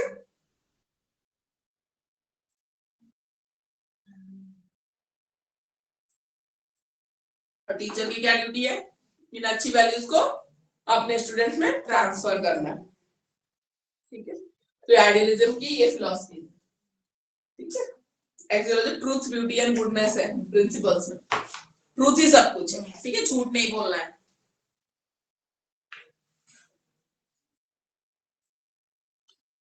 आइडियलिज्म इन एजुकेशन। अब आइडियलिज्म के हिसाब से ऑब्जेक्टिव ऑफ एजुकेशन क्या होना चाहिए? आइडियल कंडीशंस की बात करें तो मोरल वैल्यूज पे फोकस रहेगा, बाकी चीजों पे रहेगा, तो क्या कहता है कि एम ऑफ एजुकेशन कैसा होना चाहिए? मेन है अपने रियल सेल्फ को जानो, अपने आप, जो मेडिटेशन की बात कर रहे हैं, इंट्यूटिव नॉलेज की बात कर रहे हैं, सब क्या है? अपने आप को जानना, सेल्फ नॉलेज। तो आइडियलिज्म कहता है कि बाकी तो दुनिया की नॉलेज करेंगे, पर पहले अपने आप को जानो। सेल्फ नॉलेज जानना बहुत जरूरी है, सेल्फ रियलाइजेशन बहुत ज्यादा जरूरी है, ठीक है। स्पिरिचुअल वैल्यूज डेवलप करना बच्चों में, ठीक है। स्पिरिचुअल वैल्यूज मतलब गॉड में बिलीव करना सिखाना, ठीक है, सच बोलना, ट्रूथ, ब्यूटी एंड गुडनेस के प्रिंसिपल को बच्चों को समझाना। और क्या है? आइडियलिज्म टू दे में कंटिन्यू सर्च फॉर ट्रूथ, ठीक है, हमेशा सच को जानने की कोशिश करें बच्चे, ठीक है, सच के खोज में रहें। ट्रूथ, ब्यूटी एंड गुडनेस की बात कर रहे हैं अल्टीमेटली, तो सच की खोज में रहें। और कल्चर ऑफ द सोसाइटी को कंजर्व करो, अच्छे चीजों को कंजर्व करो, प्रमोट करो, ट्रांसमिट करो एक जनरेशन से दूसरी जनरेशन, ये खत्म हो जाएगी, ठीक है। और बोलता है बच्चे की personality development, overall development. Gandhi ji का जो एजुकेशन का डेफिनेशन भी है वो कहते हैं education is the all round development of the child, ठीक है। तो गांधी जी बहुत बड़े फॉलोअर हैं आइडियलिज्म। तुम्हें बोल देगा कि ऐसे नहीं बोलेगा कि आइडियलिज्म के व्यूज लिखो, तुम्हें बोलेगा सीधा कि write down views of Gandhi ji on education, ठीक है। तो ये सारा आइडियलिज्म ही आता है उसके अंदर, उनके हिसाब से, इनके आइडियलिज्म के हिसाब से जो ऑब्जेक्टिव नॉलेज पढ़ रहे हो वही गांधी जी के हिसाब से होगा, इनके हिसाब से जो टीचिंग मेथड पढ़ रहे हो वही गांधी जी के हिसाब से होगा, कि गांधी जी टोटली आइडियलिस्टिक थे। तो अलग अलग ना याद करके अगर ये याद करो और गांधी जी का आता है और पूरा का पूरा अगर आप ये भी लिख देते हो, बिल्कुल सही। मैम इसमें आगे है गांधी जी का है, शॉर्ट नोट पे गांधी जी का भी दे रखा है, पीछे दे रखा है, ठीक है। सिलेबस में अलग से नहीं दे रखा, पर यहाँ पे दे रखा है और पूछता है, ठीक है।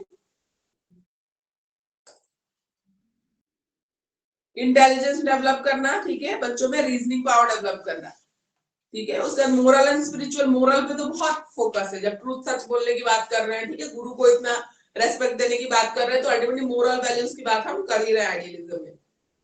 Spiritual and moral development, realisation of God, God में बिलीव करना सिखाना बच्चों को।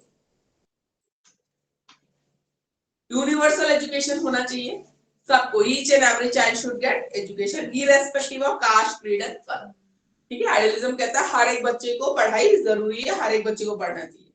आइडियलिज्म एंड करिकुलम, अब आइडियलिज्म के हिसाब से वो क्या कहते हैं, करिकुलम में कौन कौन से सब्जेक्ट इंपॉर्टेंट है, क्या क्या पढ़ाना चाहिए, ठीक है, कैसी एक्टिविटीज करानी चाहिए।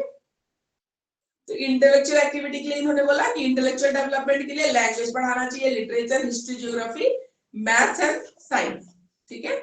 मोरल डेवलपमेंट के लिए रिलीजन और एथिक्स के बारे में, रिलीजन के बारे में बताना, एथिक्स सिखाना बच्चों को।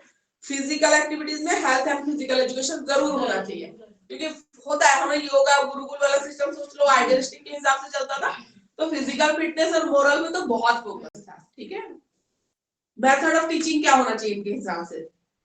इनके हिसाब से डायलेक्टिक मेथड होना चाहिए, ठीक है, डायलेक्टिक लेक्चर, ठीक है। सोक्रेटिस, सुकरात जो मैंने बोला सच के लिए जहर तक पी लिया, ठीक है, और उन्हीं के जो शिष्य थे वो थे प्लेटो, ठीक है, सोक्रेटिस के। तो सोक्रेटिस आइडियलिज्म में आते हैं, प्लेटो आएंगे नेचुरलिज्म में, ठीक है, प्लेटो के बारे में नेचुरलिज्म में पढ़ेंगे। तो सोक्रेटिस ने बोला कि लेक्चर मेथड या क्वेश्चन आंसर मेथड होना चाहिए। कन्वर्सेशनल मेथड, बातचीत करके पढ़ाना, जैसे टीचर ही सारा टाइम ना बोलता रहे, बच्चे अनइन्वॉल्व या पैसिव लर्नर ना बने रहे, उसके लिए वैसा मेथड, ठीक है। उसके बाद इंडक्टिव है, डिडक्टिव मेथड। इंडक्टिव मेथड हमने फर्स्ट ईयर में पढ़ रखा है, एक में पहले एग्जांपल देते हैं, फिर कंक्लूजन पे आते हैं, पहले प्रिंसिपल बताते हैं, फिर एग्जांपल्स पे आते हैं। तो दोनों ही मेथड आप according to your subject topic आप यूज कर सकते हैं। प्लेवे मेथड छोटे बच्चों के लिए होता है, तो बड़ों के लिए है नहीं, छोटे बच्चों के लिए आप खेल खेल में पढ़ाना इसको करिए। सेल्फ एक्टिविटीज, ठीक है, सेल्फ एक्टिविटीज बच्चों को खुद से करके लेक्चर मेथड तो है ही, पुराने जमाने में श्लोक लोग पाठ करके एक्सप्लेन करते थे गुरु, तो उस टाइम का सोचो, तो लेक्चर मेथड तो था ही, मतलब समझाओ और बोलो। आइडियलिज्म एंड डिसिप्लिन, आइडियलिज्म हमेशा सेल्फ डिसिप्लिन पे फोकस करता है, एक्सटर्नल डिसिप्लिन पे फोकस नहीं करता कि छड़ी के डर से मान रहे हैं, अभी मैं टीचर यहाँ प्रेजेंट है तो सुन लिया, टीचर के जाते ही सब खत्म है, ऐसा नहीं। सेल्फ डिसिप्लिन, उसको अपने आप को रियलाइज करने दो अंदर से कि टीचर छड़ी से नहीं सिखाएगा कि सच बोलो सच बोलो सच बोलो, ऐसा नहीं, ठीक है। टीचर आपको उसकी इंपॉर्टेंस समझाएगा, आप खुद रियलाइज कर पाओगे कि सही में सच बोलना चाहिए, वो आपके हैबिट में आ जाएगा, ठीक है, तो ऐसे होना चाहिए। तो आइडियलिज्म हमेशा सेल्फ डिसिप्लिन पे फोकस करता है, एक्सटर्नल पे नहीं करता, इंटरनल डिसिप्लिन पे फोकस करता है। इंपोज नहीं होना चाहिए फ्रॉम आउट से, बाहर से नहीं, ठीक है, बच्चा सेल्फ रियलाइज करना चाहिए। तो ये है आइडियलिज्म के बारे में सब कुछ, ऑब्जेक्टिव कैसा होना चाहिए, टीचिंग मेथड कैसा होना चाहिए, करिकुलम कैसा होना चाहिए, और फाइनली डिसिप्लिन कैसा होना चाहिए।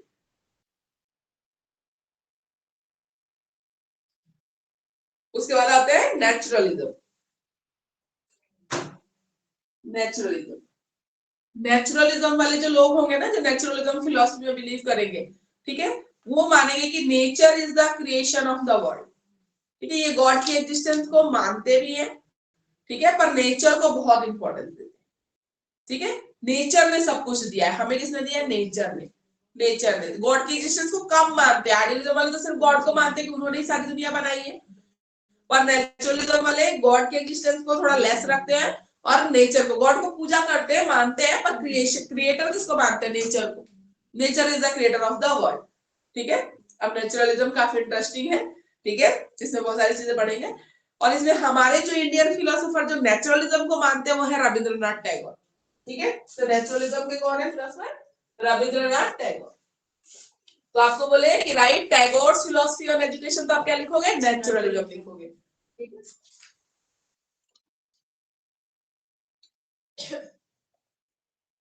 टैगोर, रविंद्रनाथ टैगोर के बारे में कोई जानता है? उनकी बचपन की लाइफ के बारे में, कैसे थे, क्या थे? कोई नहीं जानता। इनकी कौन सी बुक है जिसके लिए इन्हें नोबेल प्राइज मिला था? अरे बुक का नाम ही नहीं पता। इंडिया का सबसे पहला नोबेल प्राइज इन्होंने ही तो जीता था 1930 में, गीतांजलि, जिसमें इनकी पोएम थी। इंडिया का पहला नोबेल प्राइज जीतने वाले रविंद्रनाथ टैगोर है। तुम लोग क्या पढ़ा करोगे जब पहला नोबेल प्राइज इन्होंने जीता था 1930 में, गीतांजलि है। नहीं, किसी में तो साइंस वाली होता है, ये अपना थोड़ा इंटरेस्ट ही होना चाहिए ना, ठीक है, गीतांजलि। तो फिलॉसफी कैसे बनती है? जैसे आप लाइफ में सिचुएशन देखते हो उस हिसाब से फिलॉसफी बनती है। किसी ने अपने घर में आइडियल कंडीशन देखी, तो मेरे घर में थी ना एकदम आइडियल कंडीशन में, दादू दादी में जॉइंट फैमिली था, जैसे बोलती हूँ, सुबह टाइम से उठ जाना, पूजा पाठ सब कुछ, सच बोलना, और ये मोरल स्टोरी सुनाते थे, मैं दादू हूँ दादी हूँ, तो मेरी भी थोड़ी सी वैसी है थिंकिंग। मैं, मुझे भी कोई बोले लेकिन झूठ कपट कर लो, ये कर लो, मेरे से होता ही नहीं है, मैं कर ही नहीं सकती, मैं तो चाह के भी नहीं कर सकती, ऐसे वाला हाल है, नहीं होता है सबसे, ठीक है। और कोई होते हैं कि चलो क्या होता है कर लेते हैं, ऐसा नहीं होता है। मेरे फ्रेंड्स ही रहे कुछ ऐसे कि वो इतना नहीं कि भाई इतना आइडियलिज्म के पीछे भाग गए, बोल भी दिया तो क्या हो गया, तू क्यों इतना सीरियसली लेती थी कॉलेज में, होता तू इतना क्यों सीरियस हो जा रही, कुछ नहीं होता, चलता है, और तुम्हारे लिए चलता होगा, मेरे तो नींद ही ना आए, ऐसे चलता होगा, मेरे मुझसे नहीं होता, ठीक है। तो आइडियलिज्म वाली बात, या मेरे सामने कोई बोले ना कि मतलब यहाँ ऐसे करना है, ऐसे ऐसे कर लो, चीटिंग कर लो, ये कर लो, उसको करवा दो, मेरे को माफ करो, मेरे से तुम्हें जो करना है करते रहो, मेरी आंखों के सामने ना होगा, ना मैं करने दूंगी, ना मेरे से पॉसिबल, तुम करो जो करना है। उसमें जब सिस्टम यही चल रहा था, मैंने मेरे से एक्सपेक्ट मत करना कि मैं करवा दूंगी और मेरे से हो जाएगा, ये संबंध नहीं होगा मेरे से, मेरे से तो दूर हो। स्टार्टिंग में जब कैरियर के, जब जॉब वॉब के पहले की बात करें, एग्जाम की ड्यूटी पड़ी थी, तो उसमें खुलेआम चीटिंग चल रही है, यहाँ पे बता रही दिल्ली में, वो गवर्नमेंट एग्जाम था, और कह रहे हैं कि मैम चीटिंग करवाई, इतने पैसे मिलेंगे, अरे दूर, तो मेरे क्लासरूम में घुसेगा नहीं, तुम दूर रहो, मैं यहाँ पे तो होने नहीं दूंगी, अब चाहे जो हो जाए, अब तो लगा लेना ड्यूटी मेरी, अब भूख तो नहीं, इधर तो मतलब ही नहीं है। मेरे एक बच्चे को जिसको करवाना था, उसको उठा के ले गए और उधर पैसा दिया हो और चीटिंग कर, बहुत ज्यादा है, मैं उन्हें मतलब ही नहीं है, मैंने, मुझे तो पहले बताया था तुमने कि ये सब करने वाले हो, मैं तो आती भी नहीं, मतलब है तुम मेरे से एक्सपेक्ट मत करोगे, कोई भी बच्चा मेहनत करके आ रहा है और तुम यहाँ पे चाह रहे हो ये सब करो, वो भी मेरी जिसमें ड्यूटी पड़ी है, बोले मतलब ही नहीं, मैं तो अलाउ ही नहीं करूंगा, करो तुम्हें जो करना है। तो मतलब नहीं, मैं नहीं करूंगी। फिर उसको उठा के लेके जहां करोगे वहां करोगे, मेरी आंखों के आगे तुम करोगे और सोचोगे मैं कर टीचिंग प्रोफेशन अभी इतना गड्ढे में नहीं गया है, मैं नहीं करवा सकती, एटलीस्ट अपनी आंखों के आगे भाई बाकी सबको करके हो, तुम करो जो करना है, मेरे को मैं नहीं इन्वॉल्व होंगी इन सब चीजों में। तो चले गए थे, तो ऐसा है। तो आइडियलिज्म जिसने जैसे देखा है, ठीक है, उसकी बात कर रहे थे। नेचुरलिज्म में आते हैं तो रविंद्रनाथ टैगोर थे ही ऐसे, उनको तो टीचर ने स्कूल में मार दिया, वो भाग गए थे स्कूल से, पढ़े ही नहीं, उसको कभी स्कूल गए ही नहीं। ठीक है, एक दिन मारा टीचर ने, होमवर्क नहीं करके गए थे, छोटे थे, तो रविंद्रनाथ टैगोर को टीचर ने मारा, उनको बड़ा गुस्सा आया, तो वो स्कूल ही छोड़ दिया उन्होंने। उसके बाद वो क्या करते थे, स्कूल के नाम पे निकलते थे और जाके पेड़ों में भटकते रहते थे, जंगलों में, पेड़ पौधों के बीच में, ठीक है, नदी के किनारे बैठ गए, चिड़िया की आवाज सुनी, ठीक है, तो ऐसे करते थे। उनको नेचर से बहुत प्यार हो गया था, ठीक है, तो वो नेचुरलिज्म में बिलीव करते थे कि नेचर तो हमें सब कुछ दे ही रहा है, स्कूल जाने की क्या जरूरत है, ठीक है, नेचर ही सिखाएगा सब कुछ, ठीक है, बोले नेचर ही सब कुछ सिखाएगा। तो उन्होंने नेचर को बहुत इंपॉर्टेंस दी, जो भी पोएम वगैरह लिखी है नेचर के ऊपर है बहुत सारी उनकी, ठीक है, तो रविंद्रनाथ टैगोर। तो ये कैसे बन गए नेचुरलिज्म, नेचुरलिस्टिक आइडियलिज्म को फॉलो करने वाले कैसे बन गए, क्योंकि इन्होंने अपनी लाइफ में वो चीज एक्सपीरियंस की, नेचर से इंस्पायर होके इन्होंने पोएम्स लिखे, उससे उनकी लाइफ में इतना चेंज आया, नोबेल प्राइज मिला और बाकी सब चीजें, तो इन्होंने नेचर को एडमायर करने लग गए, तो ये बन गए नेचुरलिस्टिक। गॉड से भी ज्यादा ये नेचर को इंपॉर्टेंस देते हैं, ठीक है। अब इस बारे में, नेचुरलिज्म के बारे में आगे पढ़ते हैं।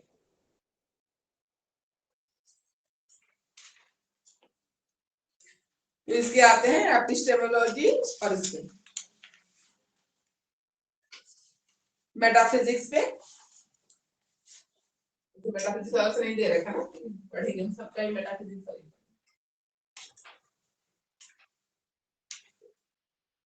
मेटाफिजिक्स में ये एक ही वर्ल्ड के एग्जिस्टेंस को मानता है हम जिसमें है, ये नहीं मानता कि बाद में कोई दुनिया है और उसके लिए जीना है, बोले नहीं, जो है यही है, ठीक है, वन वर्ल्ड। और क्या मानता है, nature is the creator of the world, nature ने क्रिएट किया।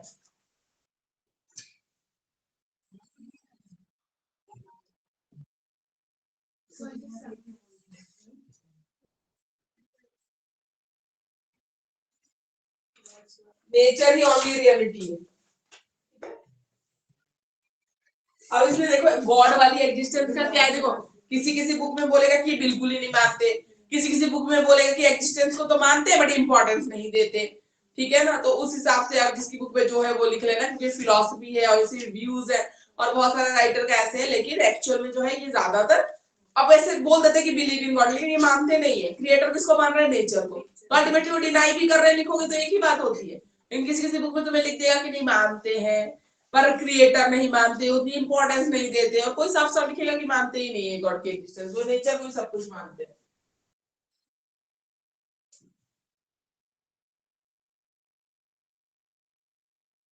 एपिस्टेमोलॉजी में क्या बताया जाता है, बताया मैंने, फिर से बताओ। नॉलेज कैसे मिलती है, तो ये तो सेंसेस है, जो देखोगे सुनोगे वही सीखोगे, senses are the gateways of knowledge, ठीक है, सेंसेस। और ये टीचर को भी इतनी इंपॉर्टेंस नहीं देता, आइडियलिज्म दे रहा है ना कि आपको अच्छा टीचर गुरु होना चाहिए अच्छी नॉलेज के लिए, ये तो कहते हैं सब नेचर सिखा देगा, किसी की जरूरत नहीं। रविंद्रनाथ टैगोर टीचर से पढ़े ही नहीं, वो भी कहते हैं सही है भाई, सही बोल रहे हो, ठीक है, तो नेचर ही सबको सिखा देगा। स्पिरिचुअल नॉलेज को ये नहीं मानते, ये मोक्ष वगैरह को नहीं मानते, इनको ये नहीं कि स्पिरिचुअल नॉलेज के बढ़ के हमें मोक्ष या अच्छा कर्म करो मोक्ष, ऐसा कुछ नहीं, ठीक है, स्पिरिचुअल नॉलेज को नहीं मानते ये, ठीक है। उसको बताते हैं एक्सियोलॉजी, कैसे प्रिंसिपल से। एक्सियोलॉजी बोल रही है कि कोई भी एब्सोल्यूट या अल्टीमेट वैल्यू नहीं होती, मोरल वैल्यूज की बात कर रहा है कि एब्सोल्यूट ऐसा ही होना चाहिए, ऐसा ही होना चाहिए, स्टैंडर्ड बोले ऐसा कुछ नहीं होता, ठीक है, ऐसा कुछ नहीं होता, नहीं मानते। स्पिरिचुअल वैल्यूज को भी नहीं मानते, ठीक है, कि सुबह उठ के पूजा करो भगवान की और ये करो, नहीं मानते। नेचर को ही सब कुछ नहीं बिलीव करते थे, डिसिप्लिन में बिल्कुल बिलीव नहीं, ये फ्रीडम में बिलीव करते हैं। मतलब ऐसे कोई एब्सोल्यूट ट्रूथ नहीं होता कि आपको ऐसे ही करना है, ऐसे ही उठना है, ऐसे ही बैठना, बोले ऐसे क्या है, जब जैसे मर्जी वैसे रहो, फ्री रहो, ये नहीं मानते, क्योंकि नदी का कॉन्सेप्ट है कि नदी जैसे फ्रीली बह रही है, हवा जैसे फ्रीली चल रहा है, उनको कौन बांध सकता है? तुम क्यों बांध रहे हो? तुम जबरदस्ती क्यों कर रहे हो? बच्चा नहीं पढ़ना चाहता, छोड़ दो। वो ये बोलते हैं कि जबरदस्ती पकड़ के पढ़ाओगे, लेकिन छोड़ दो, वो खुद पढ़ेगा। ठीक है, उसको माहौल दो ऐसा, पर जबरदस्ती मत करो। बोले मत करो, उसको पढ़ाना नहीं है। ठीक है, और ये बोले कि जो तुम्हें खुशी दे रहा है ना वो करो। रविंद्रनाथ टैगोर को पढ़ स्कूल जाने का मन नहीं करता तो नहीं जाते थे, उनको घूमने का मन करता था वो घूमते थे। तो जिस चीज से खुशी मिले वो करो, ऐसा फिक्स रूल नहीं है कि ये तुमको नहीं अच्छा लगा तो मत करो। ठीक है, तो ये किसी उसमें हार्ड एंड फास्ट रूल्स में बिलीव नहीं करते। ठीक है, इन्होंने बोला जो लाइफ की वैल्यू है, वैल्यू मतलब तुम्हें क्या करना चाहिए, what is right what is wrong.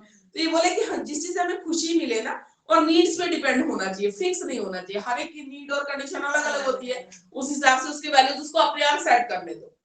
ठीक है, और नेचर तो ये एक्सियोलॉजी है। ठीक है, तीनों चीजें इसमें बोल रहा है कि फ्रीडम है। ठीक है, एब्सोल्यूट वैल्यू नहीं होना चाहिए, फ्रीडम होना चाहिए, कोई एब्सोल्यूट वैल्यू नहीं होना चाहिए, ये सब नहीं होना चाहिए, फ्रीडम होनी चाहिए। ठीक है, तो हर फिलॉसफी में आप ये तीन चीजें पढ़ोगे, मेटाफिजिक्स, एपिस्टेमोलॉजी और एक्सियोलॉजी। और क्या क्या बताता है? मेटाफिजिक्स बताएगा कितने वर्ल्ड में बिलीव कर रहा है, क्या होगा। एपिस्टेमोलॉजी हमें बताता है नॉलेज कैसे मिलती है। एक्सियोलॉजी हमेशा किस प्रिंसिपल पे फोकस करता है, क्या बिलीफ है उनका, बेसिकली वो बताता है। ठीक है, तो नेचुरलिस्टिक फिलॉसफी की कैरेक्टरिस्टिक्स क्या क्या है? Nature alone is the entire reality, nature ही सिर्फ सच्चाई है। तुम गॉड को तो किसने देखा नहीं, तो हम नहीं मानते, जो दिख रहा है हम उसको मानेंगे। Laws of nature are unchangeable, nature ने जो कुछ अपने नियम बनाए हैं ना वो अनचेंजेबल है, वो कभी चेंज नहीं होता। जैसे कहते हैं पानी ऊपर से नीचे को बहेगा तो नीचे को ही बहेगा, ये आप चेंज नहीं कर सकते। Science reveals the mystery of nature, nature की मिस्ट्री को सिर्फ साइंस पढ़ के आप जान सकते हो कि ऐसा क्यों हो रहा है। Senses are the gateways of knowledge, जो हमारे सेंस ऑर्गन से हम देख रहे हैं, सुन रहे हैं। ठीक है, मतलब लर्निंग बाय डूइंग, अपने आप कर करके सीख रहे हैं। Material world is the real world. ठीक है, मटेरियल वर्ल्ड ये आत्मा पर परमात्मा के उसमें नहीं कर रहे हैं। ठीक है, मटेरियल वर्ल्ड जो तुम्हें दिख रहा है वही सच्चाई है। ठीक है, मैन हिमसेल्फ इज मैटर, हम खुद भी इंक्लूडिंग बाकी चीजें भी, हम भी मैटर ही है। एक्सपीरियंस, इमेजिनेशन, थिंकिंग, रीजनिंग, ये सारे मेंटल एक्टिविटी है। ठीक है, उसके हिसाब से चलता है। Super naturalism is derived bye naturalism, super naturalism में कुछ एक्सटर्नल पावर, ऐसे सुपर पावर्स को नेचुरलिज्म डिनाई करता है, कहता हमें जो दिखेगा हम उसको मानेंगे, सुपर पावर को हम नहीं मानते। Naturalism is reaction against complicated nature of civilisation, जो सिविलाइजेशन के नाम पे रूल्स बनाए जाते हैं ना एक सोसाइटी में रहने के लिए रूल। ठीक है, civilised society, you have to behave like this, behave like that. Naturalism कहता है नहीं, ऐसा नहीं होता। ठीक है, society is subordinated by naturalistic philosophy, society को भी कहीं ना कहीं नेचर के लॉस को, फिलॉसफी को मान के चलना चाहिए। अब आते हैं एजुकेशन में। ठीक है, नेचुरलिस्टिक एजुकेशन कैसा होना चाहिए? तो ये होना चाहिए नेचर को बेस बना के, मतलब रविन्द्रनाथ टैगोर के जो स्कूल्स भी है ना वेस्ट बंगाल में, वो ऐसे नेचुरल गुरुकुल जो है वो नेचुरल जगह पे, शांति वन सुना होगा, शांति निकेतन। ठीक है, तो ऐसे जंगलों के बीच में, तो जहां थोड़ा नेचुरल सराउंडिंग हो वहां पे बनाए जाते हैं। ठीक है, Shanti Niketan. Child centred education होना चाहिए, बच्चे के हिसाब से, जबरदस्ती मत पढ़ाओ, नहीं पढ़ने का मन है मत पढ़ाओ, बाद में पढ़ेगा, जबरदस्ती मत करो। फ्रीडम ऑफ द चाइल्ड, बच्चे को पूरी फ्रीडम देने की बात हो रही है। ठीक है, instinct as basis for education, instinct जो तुम्हारा मन कर रहा है, जैसा कर रहा है वैसे करो, instinct. Senses as the gateway of knowledge, अभी हमने क्या, प्रोग्रेसिव होना चाहिए, जो भी एजुकेशन सिस्टम है प्रोग्रेसिव होना चाहिए, चेंजेबल होना चाहिए। नेगेटिव एजुकेशन, नेगेटिव एजुकेशन का मतलब जो चीज चाहते हो ना कि बच्चा ना करे तो उसको खुद एक्सपीरियंस करके सीखने दो, इसलिए नेगेटिव एजुकेशन में आता है रूसो। ठीक है, रूसो एक है, वो नेचुरलिज्म को ही फॉलो करते हैं। उन्होंने बोला कि अगर मान लो कैंडल जल रहा है और बच्चा जा रहा है पास में, ठीक है, तो आप मत बोलो कि हाथ जल जाएगा, उसको हाथ लगाने तो जल जाएगा, तो सीख जाएगा कि भाई कभी टच नहीं करना है, टच करता है तो जलता है, ये लाइफ लॉन्ग उसका एक्सपीरियंस है। ऐसे थोड़ी होता है, बच्चा गड्ढे में जा रहा है, आपको दिख रहा है, उसको नहीं पता, तुम बताओगे नहीं कि मत जाओ गिर जाएगा, उसके बाद नहीं बताओ, सीख के बच्चे तो पहले सीख के इम्प्लीमेंट करने के लिए। ठीक है, तो ये बहुत ड्रास्टिक लेवल के एग्जांपल्स होते हैं जो पॉसिबल नहीं है, ज्यादा पढ़ हो गया तो क्या करेंगे, तो इसको बोलते हैं नेगेटिव एजुकेशन। मतलब वो गलत रिजल्ट आएगा ना तो आप खुद ही उस काम को दोबारा नहीं करोगे, तो इसको बोलते हैं नेगेटिव एजुकेशन। और पॉजिटिव एजुकेशन, अगर आप कोई काम करोगे और आपको पॉजिटिव रिजल्ट मिलेगा तो आपको पता है कि इस काम को मैं दोबारा कर सकता हूँ। अब आते हैं एम्स ऑफ एजुकेशन या ऑब्जेक्टिव ऑफ एजुकेशन, एक ही बात है। आप एक बार ना हिंदी की बुक में बता दो, उसको डाउट हो रहा है हिंदी की बुक में है ना, तीनों है ना। कोई बात नहीं, ये नेचुरलिज्म करके ना फिर से हम आइडियलिज्म, लिसन, आइडियलिज्म और नेचुरलिज्म हम दोनों ही कर लेंगे, कोई बात नहीं है, ठीक है। हिंदी के हिसाब से हम दोनों कर लेंगे। देखिए पर बैठूंगी तो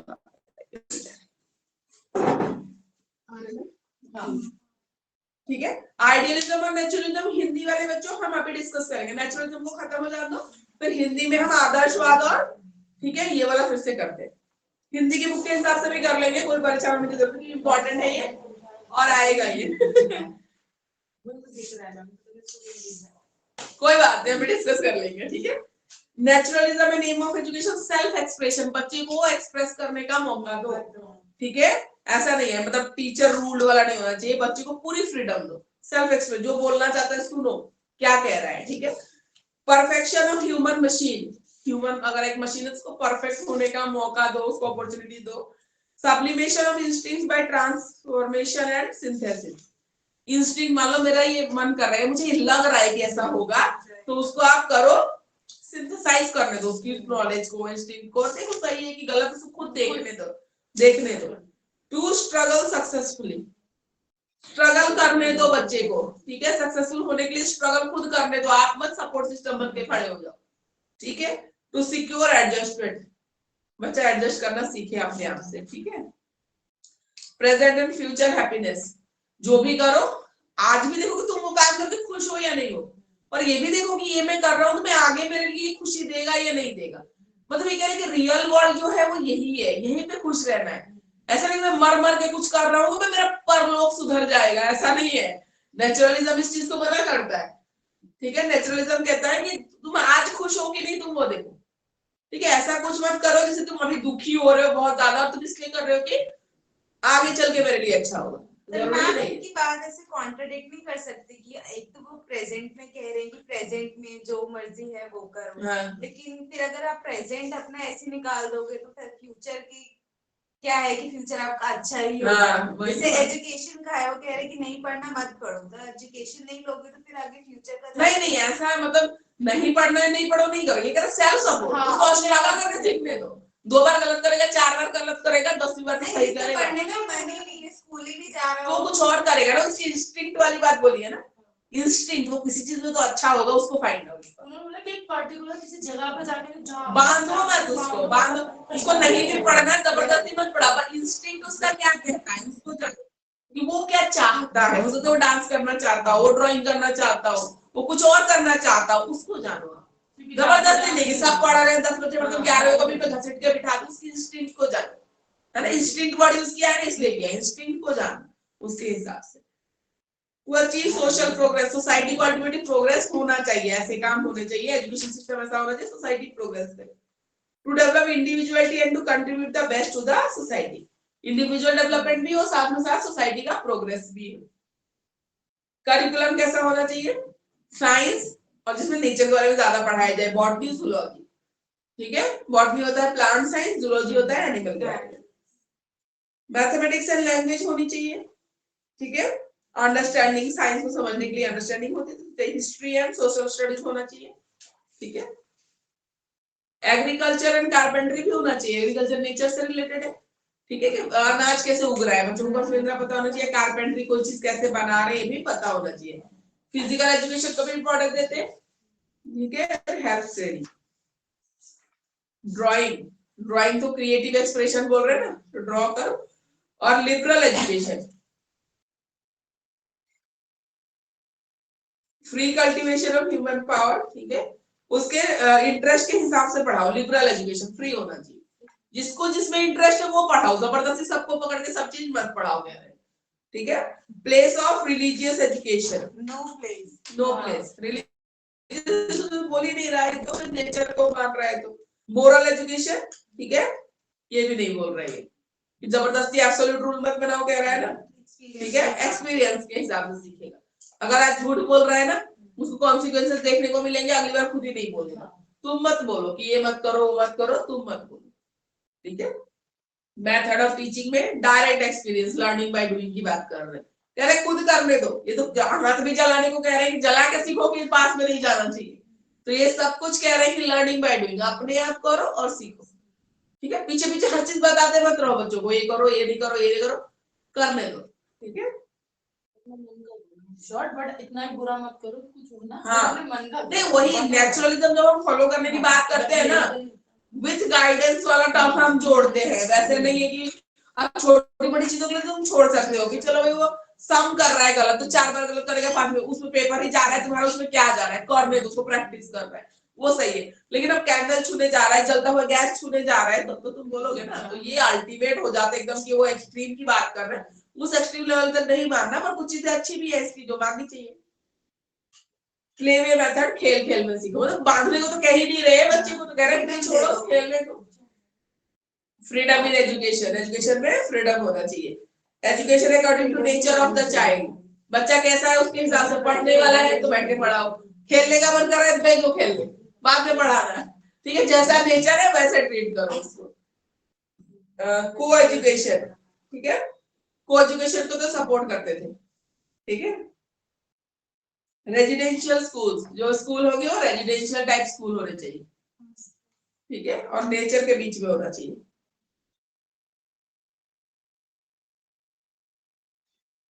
सिंपल टू कॉम्प्लेक्स पढ़ाना चाहिए, ठीक है।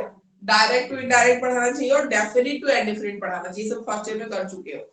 और डिसिप्लिन, डिसिप्लिन तो ये मना ही कर रहे हैं ना, सेल्फ ना बाहर से कहीं नहीं, फ्रीडम ही फ्रीडम है इसके में, ठीक है।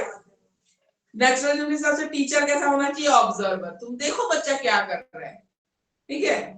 टीचर इज प्रोटेक्टर, बचाओ भी, एक्सट्रीम कुछ ना हो जाए, उस टाइम उसको बचाना भी है। और स्टेज सेटर, उसको ऐसा माहौल बना के दो कि उसको पढ़ने का मन करे, तुम जबरदस्ती मत पढ़ो, ठीक है, ये बोल रहे हैं। तो मेरिट्स क्या है, अच्छी बातें क्या है इसकी, चाइल्ड सेंटर आजादी की बात की है उन्होंने इसमें कि वो इंसान मतलब क्या चाहता है उसके अकॉर्डिंग चलना है, उसके अकॉर्डिंग चलो, बिल्कुल अपने इम्पोज मत करो कि जबरदस्ती का यही करो वही करो, ऐसा नहीं है, जो तुम्हें अच्छा लगे करो। लेकिन हाँ एक्सट्रीम कुछ गलत करो तो हमें गाइड करो, तो जबरदस्ती नहीं करना। चाइल्ड सेंटर्ड एजुकेशन, जो अभी हमारा एजुकेशन सिस्टम चल रहा है वो चाइल्ड सेंटर्ड ही है, ठीक है। साइंटिफिक स्टडी ऑफ सोसाइटी, ठीक है, सोसाइटी को स्टडी करो, इसमें क्या चल रहा है समझो उसको, scientific study. Experience centred and broad based curriculum, ठीक है, एक्सपीरियंस सेंटर्ड होना चाहिए, लर्निंग बाय डूइंग हो, एंड ब्रॉड बेस्ड करिकुलम, ठीक है। करिकुलम में डाइवर्स सब्जेक्ट्स को इंक्लूड कर, ठीक है। Progressive method of teaching, teaching का जो मेथड होना चाहिए वो कंजर्वेटिव नहीं होना चाहिए, पुराने टाइप वाला, बच्चों के हिसाब से चेंज करो, अलग करो। फ्रीडम एंड डिसिप्लिन, ठीक है, मोरल तो यही है, आजादी। आजादी। डिमेरिट्स क्या है, एजुकेशनल आइडियाज पे कोई फोकस इन्होंने किया ही नहीं, आजादी आजादी कर रहे हैं। प्रेजेंट पे टू मच एम्फेसिस, तो ये ना अगर प्रेजेंट बिगाड़ लोगे तो फ्यूचर तो ऐसे ही गड्ढे में चला गया, है ना, तो बहुत ज्यादा आप कर रहे हो। Many explanation of nature, nature को तुम अपने अपने हिसाब से अलग अलग एक्सप्लेनेशन में यूज करते हो, ठीक है। Little emphasis on books, books पे बिल्कुल एम्फेसिस है नहीं। Under emphasis of physical education को भी आपने दी है इंपॉर्टेंस, पर इतनी भी नहीं दी, क्योंकि आप उस फिजिकल एजुकेशन में तो रूल बनाना पड़ेगा, सुबह उठो एक्सरसाइज करो, अब तुम तो बोल रहे हो तुम ये भी मत बोलो फिर, ठीक है। एक्सेसिव साइंस सब्जेक्ट इधर करियो, साइंस सब्जेक्ट्स को एक्सेसिव इंपॉर्टेंस दी है बहुत ज्यादा, ठीक है। आर्ट लिटरेचर लैंग्वेज इनको इन्होंने कम दी है, साइंस को ज्यादा दी है। अनरेस्ट्रिक्टेड फ्रीडम टू चाइल्ड, कोई रेस्ट्रिक्शन है ही नहीं, कह रहे छोड़ दो बच्चे को, ये गलत है। Unappealing principle of discipline by natural consequences, जो नेगेटिव एजुकेशन कह रहे हैं, तो ये बहुत ही अनअपीलिंग प्रिंसिपल है, बच्चे को हार्म हो सकता है ज्यादा से ज्यादा। बोलो बच्चा देख लो गड्ढे में गिरने वाला है, ठीक है, तुम क्या देखोगे गिर के मर गया तो कब सीखेगा, ठीक है। तो बहुत ज्यादा है आपका एक्सेस, इसको कम करने की जरूरत है। लाओ हिंदी की बुक लाओ, उससे कर।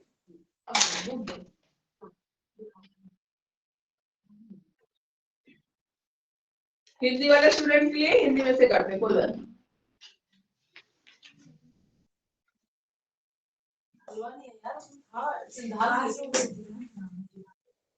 आदर्शवाद, तो इसने ऐसे बोला तो कुछ नहीं बट ये देखिए मेटाफिजिक्स यहाँ पे सब कुछ दिया हुआ है, 118 पे है ना, मेटाफिजिक्स में भी दिया हुआ है, ठीक है। 118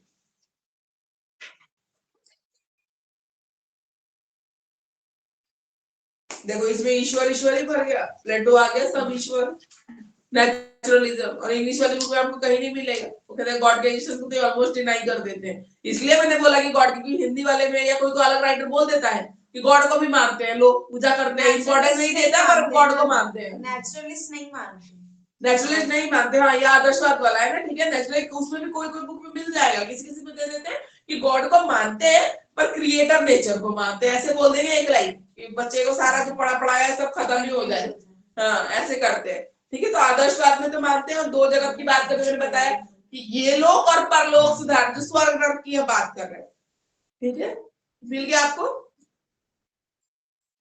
फिर एपिस्टेमोलॉजी, ज्ञान कैसे वो होता है, ठीक है, ये भी सेंसेस से हमने बोला ना, पर गुरु की भी जरूरत है, ठीक है, गुरु से भी सीखना है, इंस्टीट्यूट अच्छा होना चाहिए, लॉजिक एंड रीजनिंग डेवलप हो, ये सब हम बात की हमने। फिर आते हैं एक्सियोलॉजी, सत्यम शिवम सुंदरम जो बोला ये भी है, देखिए बिल्कुल वही है जो मैंने पढ़ाया है, ठीक है। उसके बाद आते हैं, अब इन्होंने सत्य क्या है, शिव क्या है, सुंदर क्या है, सबको अलग से एक्सप्लेन कर रखा है।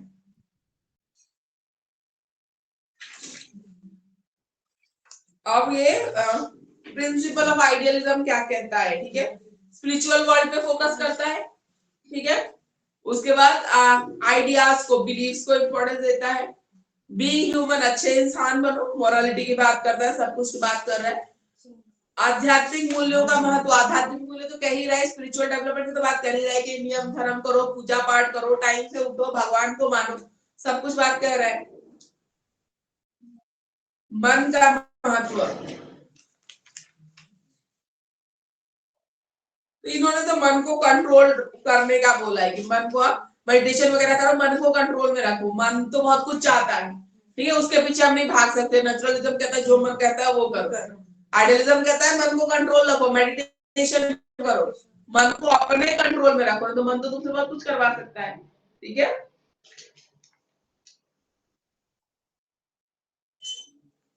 उसके बाद आते हैं आइडियलिज्म एंड एजुकेशन, ठीक है। एजुकेशन इतने में खत्म कर दिया, खत्म नहीं, ये रहा ऑब्जेक्टिव ऑफ आइडियलिज्म, ये रहा। पर्सनालिटी डेवलपमेंट में फोकस करता है आइडियलिज्म। स्पिरिचुअल अभी तो हमने बोला, ठीक है। कल्चर के ट्रांसमिशन और उसको बोला ना, तो भी है, देखो सोशल हेरिटेज को बचाना, सांस्कृतिक विरासत को। पेज नंबर 122 पे देखिए ऑब्जेक्टिव जहां पे है ना, प्योर एंड राइटियस लाइफ, एक अच्छा लाइफ, ठीक है, प्योर, जहां पे आप अच्छी वैल्यूज को फॉलो कर रहे हो। अच्छा सिटीजन बनना देश का, मतलब तुम एक अच्छे इंसान बनोगे तो ऑब्वियसली किसी देश के अच्छे नागरिक भी बनोगे, ठीक है। बुद्धि और विवेक शक्ति का विकास, इंटेलिजेंस का डेवलपमेंट। फिर ये आ जाओ यहाँ पे करिकुलम, सब्जेक्ट्स का जो हमने पढ़ा ना, भाषा, साहित्य, जैसे इन्होंने सबके हिसाब से, प्लेटो के हिसाब से अलग दे दिया, नन के हिसाब से अलग दे दिया, हार्वर्ड के हिसाब से अलग दे दिया। किसी किसी में इतना एक्स्ट्रा दे देंगे, किसी किसी में देंगे।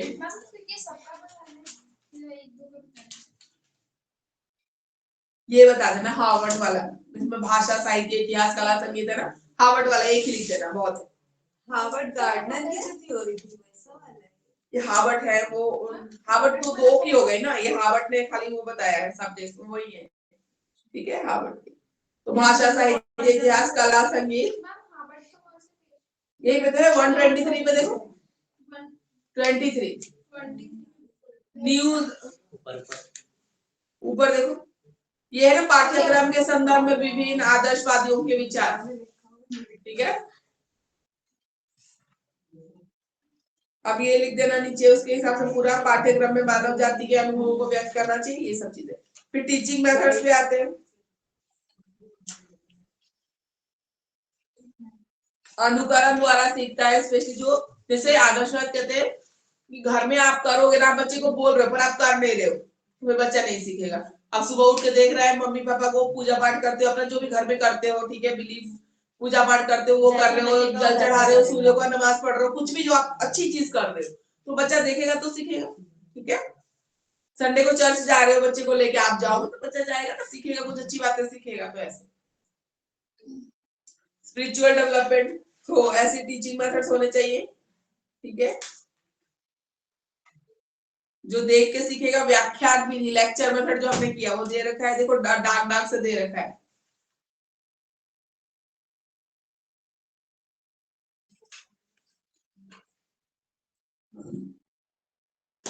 स्वाध्याय विधि मतलब अपने आप पढ़ना, सेल्फ स्टडी। वाद विवाद विधि, डिबेट मेथड, ठीक है, लेक्चर मेथड, ये सब दे रखा है। Teacher according to idealism, teacher तो एकदम आइडियल होना चाहिए। बच्चों को क्लास में बोल के निकला, अरे smoking is injurious to health, बाहर पता चला क्लास के बाहर, है ना, तो फिर कोई फायदा नहीं है। जो बच्चे को बोल रहे हो तुम खुद भी करो, तुम खुद स्कूल लेट आ रहे हो और बच्चे को डांटा, बेटा टाइम से आया करो, आप तो मेरी क्लास के बच्चे रोज लेट आते, बोलेगा अरे मैम आप तो लेट ही आती है, सर आप तो लेट ही आते हैं, बेइज्जती पूरी क्लास में, है ना। तो आइडियलिज्म मतलब अगर आपको बच्चे को आइडियल बिहेवियर में देखना है तो पहले तो आपको फॉलो करना पड़ेगा बीइंग अ टीचर।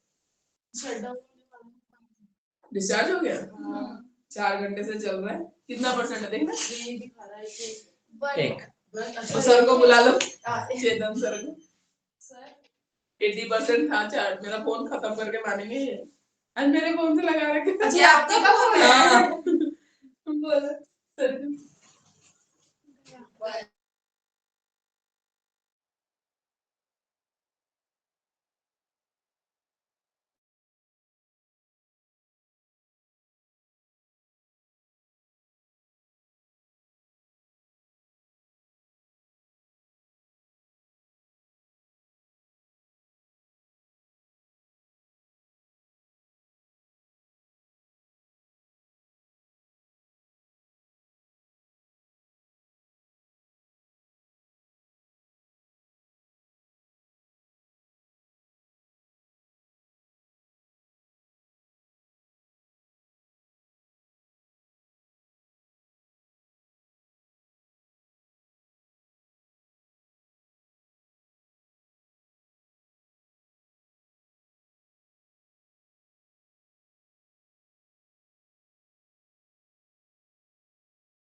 ज्योति, जया,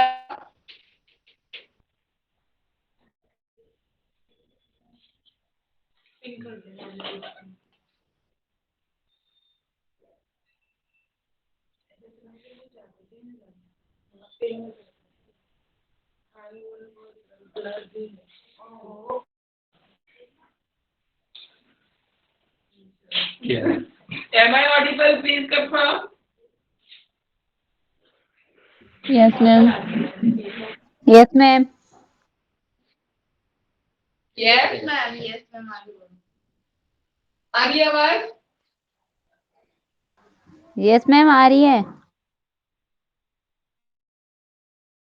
हिंदी में कर रहे हैं।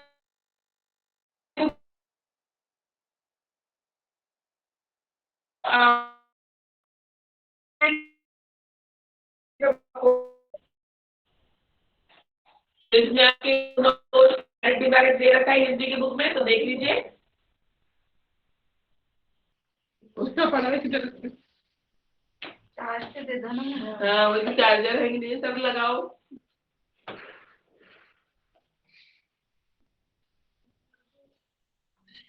आदर्शवादी शिक्षा के फायदे क्या है? बच्चा सत्यम शिवम सुंदरम एक अच्छा कॉन्सेप्ट सीख रहा है, ठीक है। और आदर्शवादी शिक्षा के उद्देश्यों की, मतलब एम ऑफ एजुकेशन की डिटेल में एक्सप्लेनेशन दे रहा है, ठीक है। टीचर्स को एक इम्पोर्टेंट रोल दिया गया, हमने बोला ना उसमें इंग्लिश में भी, तो वो इम्पोर्टेंट है। और आत्म अनुशासन, सेल्फ डिसिप्लिन में फोकस कर रहा है, बाहर से नहीं होना चाहिए, आत्म नियंत्रण, अपने आप को कंट्रोल करना, ठीक है। और ये चीज जिसमें आ गई ना, वो बहुत अच्छा होता है उसका। डिमेरिट क्या है? भविष्य से संबंधित है, आगे का सोच रहे हैं ना इसमें। अच्छा कर्म करोगे तो आगे अच्छा होगा, तो भगवान देख रहा है, गलत मत करो, ठीक है, ठीक है। बहुत ही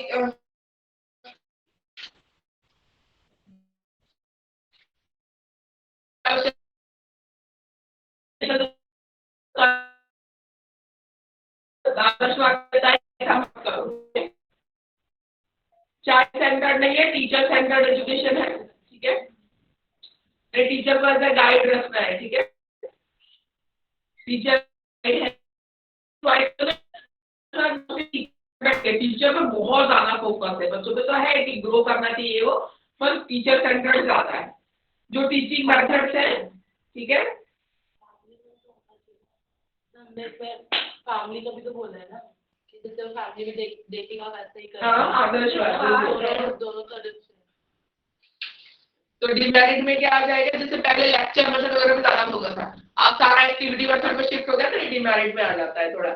और रिलीजियस सब्जेक्ट को, स्पिरिचुअल डेवलपमेंट को ज्यादा फोकस देता, तो आजकल के हिसाब से वो भी थोड़ा डिमेरिट में आ जाता है कि ज्यादा फोकस उस पर।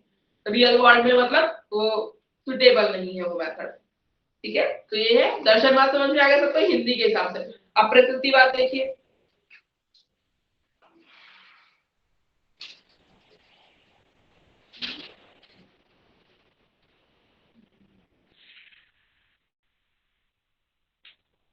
पेज नंबर 1 पे, ठीक है। Naturalistic and materialistic approach. Materialistic approach है ना, जो चीज खुशी दे रही है वो करो, ठीक है, वो लो, वो खरीदो, जो मर्जी वो करो, मटेरियलिस्टिक अप्रोच है। लाइफ साइंस अप्रोच है, ठीक है। लाइफ साइंस अप्रोच का मतलब लाइफ साइंस में बॉटनी जूलॉजी की जो बात कर रहे हैं, साइंस सब्जेक्ट को बहुत ज्यादा इंपॉर्टेंस दे रहे हैं, ठीक है। एक्सपेरिमेंट ऑफ अप्रोच, एक्सपेरिमेंट करके सीखो, प्रायोगिक जो संप्रदाय है उसमें बोल रहा है। मेटाफिजिक्स में क्या बोल रहे हैं? जो है यही रियल वर्ल्ड है, ठीक है, कोई और दूसरा वर्ल्ड नहीं है, और नेचर ही क्रिएटर है। एपिस्टेमोलॉजी में क्या कह रहा है कि सारे जो सेंस ऑर्गन्स हैं, ठीक है, उनसे ही आप सीखते हो।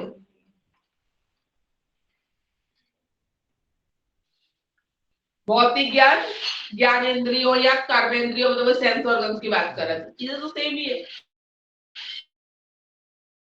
ठीक है। मतलब एक्सियोलॉजी क्या कह रहे हैं कि जो भी करो, ठीक है, वो अपनी खुशी के लिए आप कर सकते हो। तो इंसान को अपने नेचर के हिसाब से काम करना चाहिए, जो आपकी खुशी है। मान लो कोई बच्चा चुलबुला तो वो अब चुप रहने लग गया है डांट के डर से, पर वो खुश तो नहीं है ना अंदर से, उसको अच्छा नहीं लग रहा है। ठीक है, ये कोई बोलने वाला इंसान है जिसको फ्रीली अपनी व्यू एक्सप्रेस करना पसंद है, अब उसको जज किया जा रहा है। बहुत लोगों ने बहुत कुछ बोल दिया, तो वो क्या करता है अपने आप को कंट्रोल करके कम बोलने लगा है, पर वो कहीं से खुश है अंदर से नहीं है, तो उसको बात करना पसंद, उसको जबरदस्ती 10 लोगों ने ऐसा बोल, उसको बुरा लग गया, उसको लगा कि यार सब ऐसे बोल रहे, तो ठीक है मैं विड्रॉ कर लेता हूँ या अपने बिहेवियर को ऐसे कम रखता हूँ, बात करने वाला नेचर, पर आप खुश तो नहीं हो, तो बोला अपने नेचर के हिसाब से बिहेव करो, अपनी खुशी के बारे में ध्यान रखो, दूसरे क्या बोल रहे हैं उस पर ध्यान मत दो। ठीक है, उसके बाद बोल रहे हैं, ठीक है, प्रिंसिपल क्या है, creation of universe natural place, ब्रह्मांड नेचर ने बनाया है, हम जो बात कर रहे हैं भौतिक संसार सत्य है, जो फिजिकल वर्ल्ड है यही रियलिटी है। आत्मा पदार्थ चेतन तत्व है, तो क्या हुआ, spirit is a conscious element.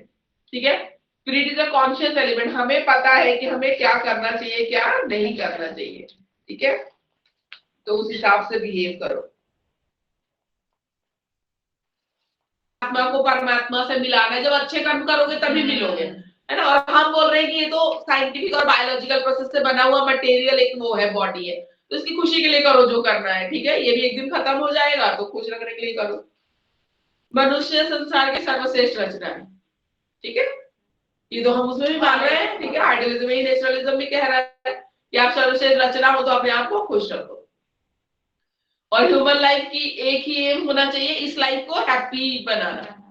ठीक है, सुखपूर्ण जीवन के लिए दो प्राकृतिक वो है, सभ्यता संस्कृति के चक्कर में प्रकृति क्या पता नहीं क्या है, रुको, सुखपूर्ण जीवन के प्राकृतिक जीवन उत्तम है, मतलब नेचर आपको जैसे रखना चाहता है ना वैसे रखो, मतलब नेचर आपको खाने के लिए फल फ्रूट दे ही रहा है, पीने के लिए साफ पानी दे ही रहा है, सब कुछ दे रहा है, तो ऐसे ही रहो आपको। और वो जब नेचुरल चीजों से बने हुए घर में आप रह सकते हो, बैम्बू से, मड से, सब तो घर बनते हैं नेचुरल, तो आपको कंक्रीट में रहना है। ठीक है, जब आपको एक होगा, तो अगर वैसे घर होते तो डैमेज भी तो कम होता है, लोग कम मरते हैं, ज्यादा मरते हैं, ज्यादा डैमेज होता है। तो कह रहा है अल्टीमेटली नेचर जैसा चाहता है ना, तो ऐसे क्यों नहीं रहते हो, उसके अगेंस्ट मत जाओ। ठीक है, प्राकृतिक जीवन में सामर्थ्य, समायोजन और परिस्थितियों पर नियंत्रण का महत्व है।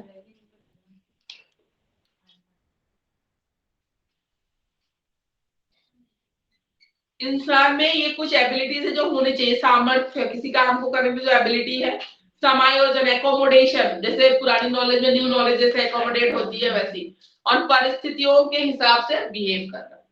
ठीक है, अब क्या आ गया, एम ऑफ कहा है एजुकेशनल ऑब्जेक्टिव्स ये रहे,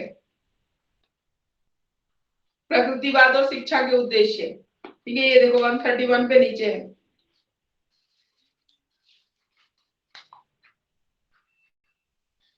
इसमें लिख दिया है कि शिक्षा के क्षेत्र में कोई योगदान नहीं है, इसलिए शिक्षा का कोई उद्देश्य नहीं है इनके हिसाब से। मतलब ये नहीं मानते ना, वो फॉर्मल एजुकेशन की बात करते, बोल तो वो औपचारिक शिक्षा, सीधा लिख दिया शिक्षा का कोई योगदान नहीं है।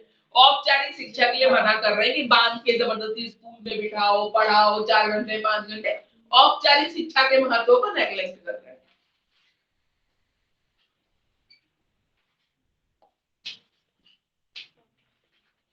यंत्रवादी प्रकृतिवादी मतलब ये चाह रहा है कि इंसान के, ह्यूमन मशीन की भी हमने बात की ना, तो मशीन जैसे एफिशिएंटली वर्क करते हैं, तो ह्यूमन को भी इस तरीके से डेवलप करो कि वो चीजों को एफिशिएंटली अच्छे से कर पाए। ठीक है, लाइफ साइंस अप्रोच या भी हमने बोला वही बोल रहे हैं। ठीक है, शिक्षा के उद्देश्य ये रहे, देखो नीचे, उचित सहज समझ क्रियाओं का निर्माण। ठीक है, इजीली जो चीजें कर सको उनको करना है। शोधन, जो बेसिक आपका नेचर है, ठीक है, उसी को रिफाइन करना है, वो अपने अंदर जो स्किल है उसको डेवलप करना है, वो कह रहा है। जीवन संघर्ष के लिए तैयारी, लाइफ के स्ट्रगल्स के लिए प्रिपेयर करना अपने आप को, और वातावरण के साथ अनुकूलन, मतलब एनवायरनमेंट के साथ, जो सस्टेनेबल डेवलपमेंट के जो बात हम आजकल करते हैं कि डेवलपमेंट हो पर विदाउट हार्मिंग द नेचर। ठीक है, उसी की बात कर रहे हैं। आत्म संरक्षण और आत्म संतोष की प्राप्ति, अपने आप को सेफ रखो, अपने आप को खुश रखो, ये और कुछ कह ही नहीं रहा, बस अपने आप को आप पे ध्यान दे लो बस। ठीक है, विकास की गति की तीव्रता, एजुकेशन सिस्टम, ठीक है, साथ के साथ सोसाइटी का भी डेवलपमेंट हो, जो हमने बोला ना, सोसाइटी भी डेवलप हो, आप भी खुश रहो, सोसाइटी भी डेवलप हो। व्यक्तित्व का स्वतंत्र विकास, जो पर्सनालिटी डेवलपमेंट हो अपने आप होगी, ठीक है, नेचुरल तरीके से, ठीक है, जबरदस्ती उसको मत कुछ सिखाओ। प्राकृतिक विकास जैसा डेवलपमेंट होगा वो नेचुरल।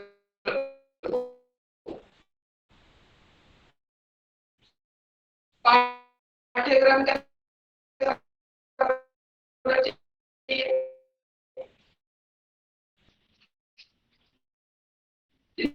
इसमें सारे नेचर के बारे में पढ़ाया जाए, जैसे बॉटनी, जूलॉजी, तो वो सब होना चाहिए। करिकुलम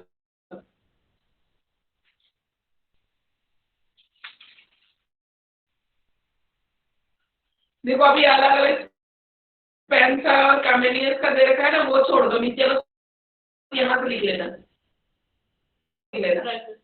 ठीक है। प्रकृतिवाद के अनुसार पाठ्यक्रम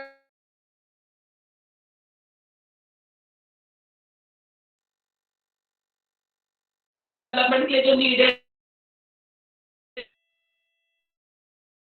एक ही चीज को 4 बार देना है, देखो ऑब्जेक्टिव करना है, करिकुलम करना है, टीचिंग मेथड, टीचर, डिसिप्लिन। हाँ, ऑब्जेक्टिव तो करना है वो पहले ही, teaching method, teacher, discipline, objective और ये सब चीजें करनी है, ठीक है। तो ये करना है, और मेरिट डिमेरिट है तो वो कर लेना, बस इतना ही करना है।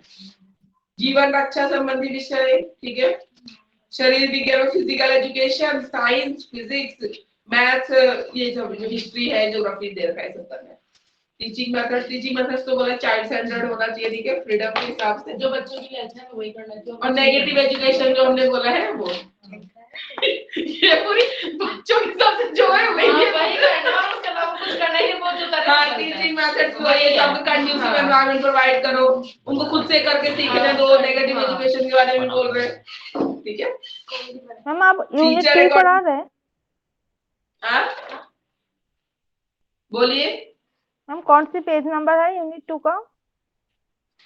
प्रकृतिवाद कर रहे हैं, 134 पेज नंबर, हिंदी का। इंग्लिश का? इंग्लिश में तो मैं पढ़ा चुकी ना, इंग्लिश में पढ़ा चुकी, इंग्लिश वाले पॉइंट थोड़े हिंदी के अलग होते हैं ना, इसलिए हिंदी वालों के लिए भी मैं डिस्कस कर रही हूँ, इंग्लिश वालों को तो समझा चुकी मैं। ओके मैम, ठीक है, ठीक है। तो हिंदी में टीचर कैसा होना चाहिए, वो टीचर जाने बच्चों की रुचि को, इंटरेस्ट को, ठीक है, एबिलिटी को समझे, ऐसा टीचर होना चाहिए। बच्चे का ऑब्जर्वर होना चाहिए, ठीक है।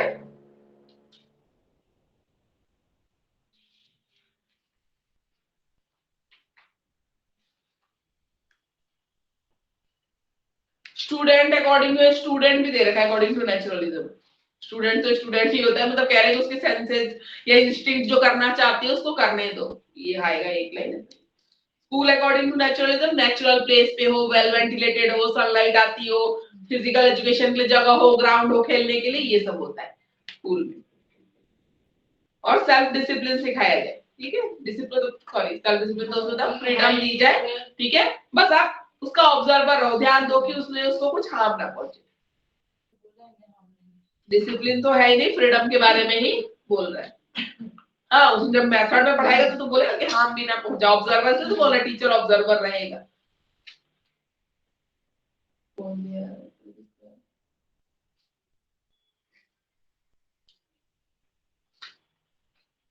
ठीक है, तो यहाँ प्रकृतिवाद यहाँ पे खत्म होता है। हिंदी वाले बच्चों ऑनलाइन समझ में आया आपको? आपकी बुक से भी समझा दिया गया और इंग्लिश वालों की बुक से भी समझा दिया गया, क्योंकि फिलॉसफी इंपॉर्टेंट है, दो तो आती ही है, दो तो ठीक है। ज्यादातर दर्शनवाद और प्रकृतिवाद ही आता है, प्रैग्मेटिज्म और एक्जिस्टेंशियलिज्म कम है, तो ज्यादा इंपॉर्टेंट ही है। तो आपको गांधी जी के व्यूज और एजुकेशन लिखने बोलेंगे तो क्या लिखोगे? आइडियलिज्म। रविन्द्रनाथ टैगोर के बोलेंगे तो मैथमेटिज्म। अब हम आते हैं थर्ड वाले पे, प्रैग्मेटिज्म या प्रयोगवाद। कहने से तुम पढ़ते हैं नो है 15 मिनट है ना, और आएगा, तो इंडिया जैसे सांख्य वेदांता में से कोई एक आएगा, तो दोनों इंपॉर्टेंट, वो अल्टरनेट आते रहते, तो दोनों का आपको इक्वली पढ़ना पड़ेगा। ठीक है, वेस्टर्न ये जो चार है ना, इसमें से दो ज्यादा इंपॉर्टेंट है, मैं कह आइडियलिज्म नेचुरलिज्म ज्यादा इंपॉर्टेंट है, प्रैग्मेटिज्म एग्जिस्टेंशियलिज्म बहुत कम आता है, बहुत कम आता है। और रेयर इसका खोपड़ी घूम जाएगी, नहीं जो नहीं पूछ रहा मुझे वही पूछ रहा है, वाला बात है। अदरवाइज ये दोनों ज्यादा इंपॉर्टेंट जो आते रहते हैं, मोस्टली यूनिवर्सिटीज में आते रहते हैं, ये दोनों ज्यादा इंपॉर्टेंट। प्रैग्मेटिज्म कर लेते हैं, ठीक है, प्रैग्मेटिज्म।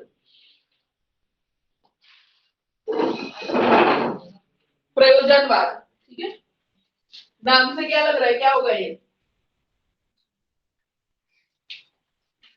प्रयोजनवाद आपको प्रैक्टिकल बनना सिखा रहा है, जहां प्रयोजन है उस हिसाब से बदल जाओ, ये कह रहा है। ना भगवान की सुनो ना अपनी सुनो, जो प्रैक्टिकल है वो करो, जो जरूरी है वो करो, ये वही कहता है, बात नहीं है, ठीक है। प्रैग्मेटिज्म, इसकी झूठी तारीफ कर रही है, काम निकलवाना है, कर दो, इसका कर दो, तुम्हारा काम बन जाएगा। प्रैग्मेटिज्म, बी प्रैक्टिकल, ये कहता है। पॉलिटिक्स में ज्यादा काम आता होगा। ठीक है, प्रैग्मेटिज्म या प्रयोजनवाद। और इसी फिलॉसफी दी थी जॉन डेवी ने, अमेरिका में है फिलोसोफर जॉन डेवी, उन्होंने दी थी प्रैग्मेटिज्म की फिलॉसफी, जॉन डेवी। ठीक है, प्रैग्मेटिज्म, तो प्रैग्मेटिज्म कहता है प्रैक्टिकल रहो, ठीक है, प्रैक्टिकली जो चीज आपके लिए अच्छी है ना वो कर डालो, इतना मत सोचो। आइडियल वैल्यू है तो फिर आपको उसमें प्रॉब्लम नहीं बोलेगा, नहीं झूठ नहीं बोलना चाहिए था, ये नहीं करना चाहिए था। प्रैग्मेटिज्म कहता है कुछ नहीं होता, कुछ नहीं होता, यही प्रैक्टिकल लाइफ है, यही जिंदगी है, एक ही लाइफ मिली है, जो जरूरी है सब कर दो, जरा सब कर दो, ठीक है, प्रैग्मेटिज्म।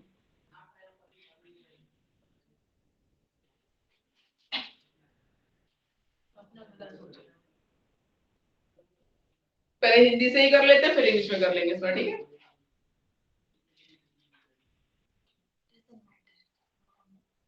मेटाफिजिक्स और वो सारी चीजें आ जाते हैं, ठीक है।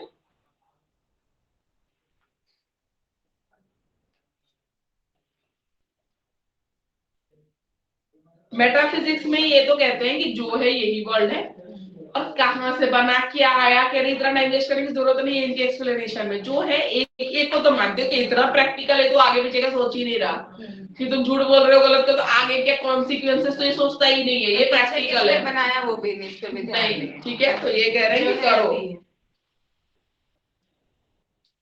किसी और वर्ल्ड के एग्जिस्टेंस को ये नहीं मान ले। सोचा होगा ना, हाँ, फ्यूचर सोच रहे हैं, सोचा होगा कि ये करूंगा तो मुझे ये हो जाएगा, मरने इतना आगे नहीं सोचा ना, फ्यूचर का सोचा। नहीं, इतना प्रैक्टिकल लाइफ में जितना फ्यूचर है उतना तो सोच ही रहा है वो, इसके मरने के बाद वाला परलोक वाला दूसरा वर्ड ये नहीं सोच रहा है, ठीक है।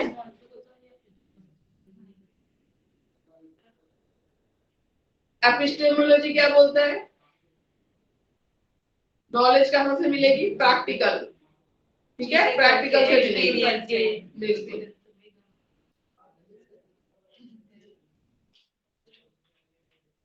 ठीक है, और इन्होंने बोला कि नॉलेज भी क्या है, वो चेंजेबल है, समय के हिसाब से बदलती है, नॉलेज भी चेंज होती है। आज तुमको किसी ने सिखाया कि ये चीज ऐसे होता है, तो कंडीशन वाइज नॉलेज भी चेंज होती है। इन्होंने बोला कंडीशन के हिसाब से आपकी नॉलेज भी चेंज होती रहती है, तो ये फिक्स मान के मत बैठो कि ये सीखा तो यही, आगे और भी बहुत कुछ है सीखने के लिए, तो नॉलेज भी चेंजेबल है, ठीक है। और प्रैक्टिकली जो सीखते हैं वो ज्यादा इंपॉर्टेंट है। एक्सियोलॉजी क्या कहती है, इन्होंने बोला कि लाइफ इंसान की चेंज होती रहती है, तो तुम एक्सपेक्ट मत करो कि पहले ऐसा था तो अभी भी ऐसा ही बिहेव करेगा, उसके बिहेवियर में चेंज आ सकता है, उसकी थिंकिंग में चेंज आ सकता है, तो अब एक्सेप्ट करो, और चेंज होना चाहिए, तो कह रहे चेंज होना चाहिए। जब लाइफ एक जैसी नहीं है, सिचुएशन एक जैसी नहीं है, तो इंसान एक जैसा कैसे रह सकता है, ठीक है। इन्होंने बोला चेंज होता है, और इसको बोल देते हैं एनवायरनमेंट के साथ एकोमोडेट करना, ठीक है, सिचुएशन का माहौल मिले उस हिसाब से अडॉप्ट हो जाओ, ढल जाओ, फ्लेक्सिबिलिटी, रिजिडिटी नहीं होनी चाहिए, ठीक है, फ्लेक्सिबल होना चाहिए। तो इन जनरल लाइफ में भी नहीं होनी चाहिए, किसी नहीं चीज को होनी चाहिए, इतना रिजिड होगे तो फिर आप ढल ही नहीं पाओगे, ठीक है। और सोशली बोले स्किल्स होनी चाहिए, सोशल डेवलपमेंट की, ठीक है।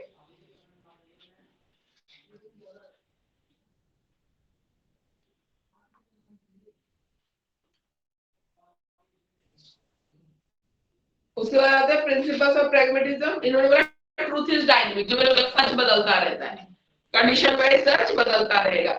और प्रिंसिपल ऑफ यूटिलिटी, जो काम आए ना वही बोले कि पढ़ा भी रहा है ना टीचर, वो पढ़ाओ जो काम का है, आलतू फालतू मत पढ़ाओ। कह रहे कि पूरा सेशन अगर मिल रहा है या सेमेस्टर मिल रहा है वो पढ़ाओ जो तुम एग्जाम में पूछने वाले हो। वो पढ़ा के क्या फायदा जो तुम पूछने ही नहीं वाले हो, बच्चे को नुकसान हो जाएगा। ठीक है, इतनी नॉलेज भी मत दो। कह रहा है कि फिर पढ़ा तुम कुछ और पेपर में कुछ और ही आ रहा है, क्या फायदा। बच्चे कहते हैं ट्रिक वगैरह कहाँ काम आती है मैथ्स हाँ। मैथ्स के बारे में कहते तो हैं बोले कहाँ काम कि आती है? तो उसमें काम है, तो बोले कि ऐसा पढ़ाओ जो उसके काम, यूटिलिटी जो जरूरत है वो पढ़ाओ। ठीक है, ऐसे उठपटांग चीजें स्कूल में भी आजकल तो सभी तो छोटे छोटे बच्चों को सिखाते हैं ना कि नेचुरल कैलामिटीज हो जाए, आग लग गई बिल्डिंग में तो कैसे जाते हैं। ठीक है, तो एक मेरी फ्रेंड है, उसका अपना स्कूल है, तो उसने भेजा था वीडियो, तो कराए बात होती है ना, तो उसके स्कूल के टीचर्स ने बहुत अच्छे से लाइन पे लगा रखा था रोप, और फायर के सिंबल्स ऐसे से बना के लगा रखे थे। तो ठीक है, कैसे क्रॉस होकर निकलना है, यहाँ भी फायर है वहां भी फायर है, बच्चा कैसे जा रहा है, वो पूरा था। बहुत छोटे छोटे बच्चे केजी के बच्चों को करा रहे थे, तो अच्छा है। तो आजकल की जो हमारी एजुकेशन है वो यूटिलिटी बेस्ड हो गई है। आपको कितनी बार दिल्ली में आ रहे हैं तो बच्चों को पता होना चाहिए क्या प्रिकॉशंस आपको ले रहे। जब कोई तो पढ़ के भूल जाते हो, प्रैक्टिकली करते हो तो याद रहता है। ड्रिल करवाते जो आजकल स्कूलों में करवाते हैं। यूटिलिटी जो काम आए वो सिखाओ, बाहर जाके जॉब कैसे करनी है, लोगों से कैसे डील करना है वो सिखाओ। ठीक है, ऐसे हवा में चीजें मत सिखाओ जिससे वो प्रैक्टिकल यूज है ही नहीं।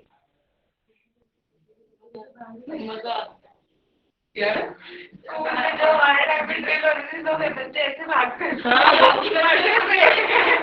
अपनी का जॉब करने के लिए। प्रिंसिपल ऑफ एक्शन, इन्होंने बोला थॉट्स तो ठीक है जो आपका सोच है विचार है, पर एक्शन पे ज्यादा फोकस करो। ठीक है, प्रिंसिपल ऑफ मल्टी फैक्टरिज्म, बहुतत्ववाद। ठीक है,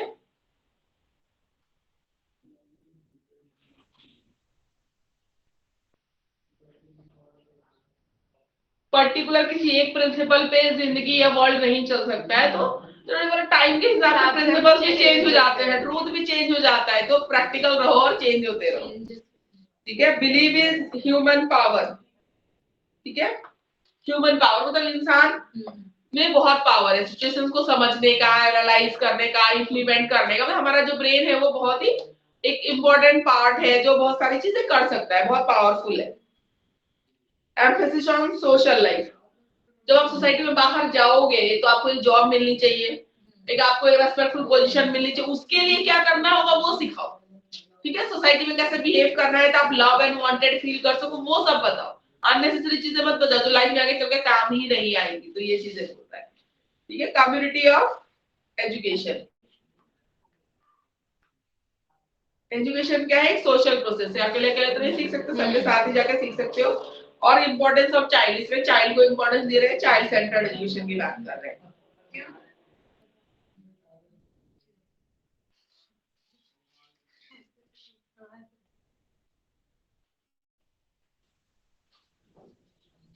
लाइफ इज एजुकेशन। ठीक है, pragmatism and objective of education यहाँ पे आते हैं।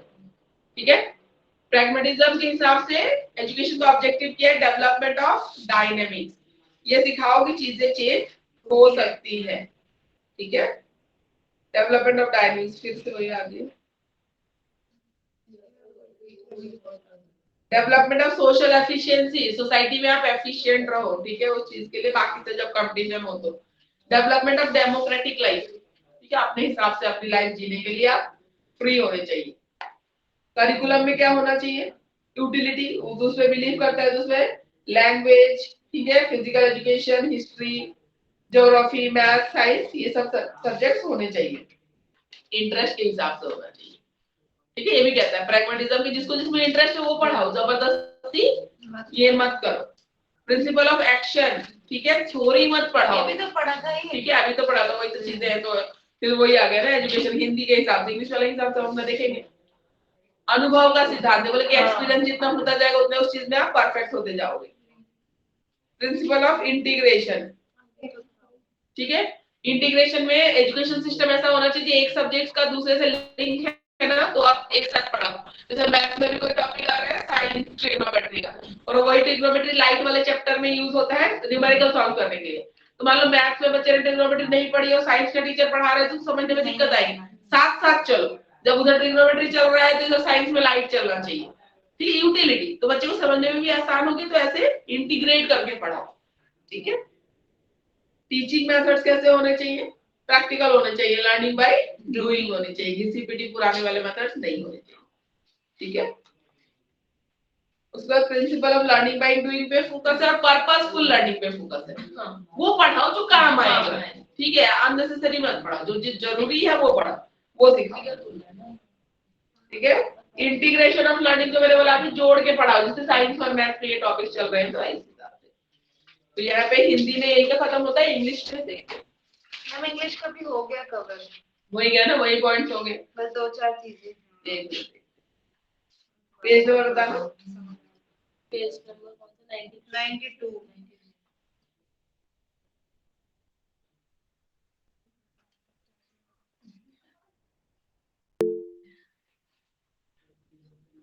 इम्पोर्टेंट क्वेश्चन बता दीजिए।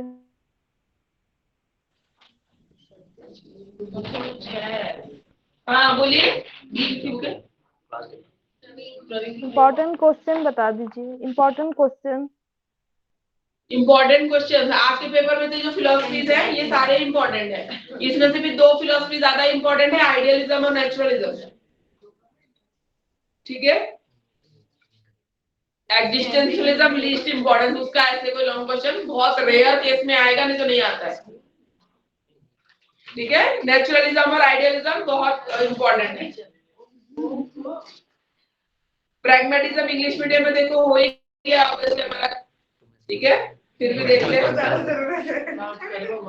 प्रोजेक्ट मेथड, टीचिंग मेथड में प्रोजेक्ट मेथड बाकी तो हो ही गया इधर। ठीक है, प्रैग्मेटिज्म एंड टीचर में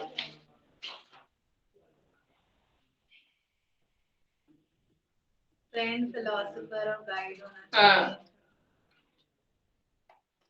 हम पढ़ लेंगे। डिसिप्लिन में फ्री एनवायरनमेंट, एक कंड्यूसिव एनवायरनमेंट प्रोवाइड करो। ठीक है, पर वो अपने आप करेंगे। स्कूल में भी प्रैक्टिकल नॉलेज दे स्कूल। ठीक है, practical knowledge, learning by doing होना चाहिए। तो ये सारे जैसे ही एग्जिस्टेंशियलिज्म नेक्स्ट क्लास में करेंगे। ठीक है, एग्जिस्टेंस वो उतना इंपॉर्टेंट नहीं है।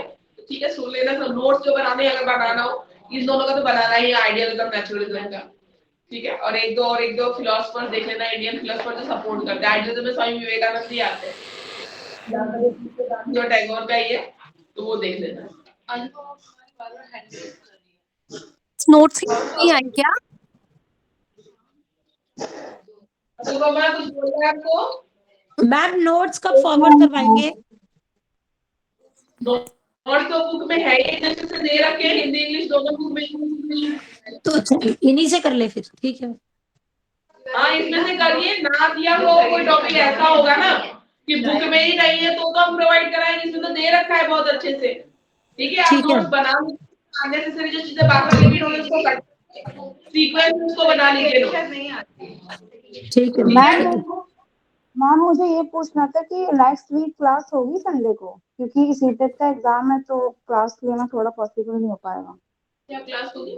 21st क्लास की एग्जाम होती है। सीटेट का मोस्टली हो जाएगा। हाँ सब नहीं भरा होगा मिस। कोई बात नहीं है, नीति मैम आपको बता देंगे, और कैंसिल होती है तो मैसेज आ जाएगा आपके पास। ठीक है, आगे पहले कैंसिल ही कर दो, ज्यादा बच्चे तो जाएंगे, सबने भरा है।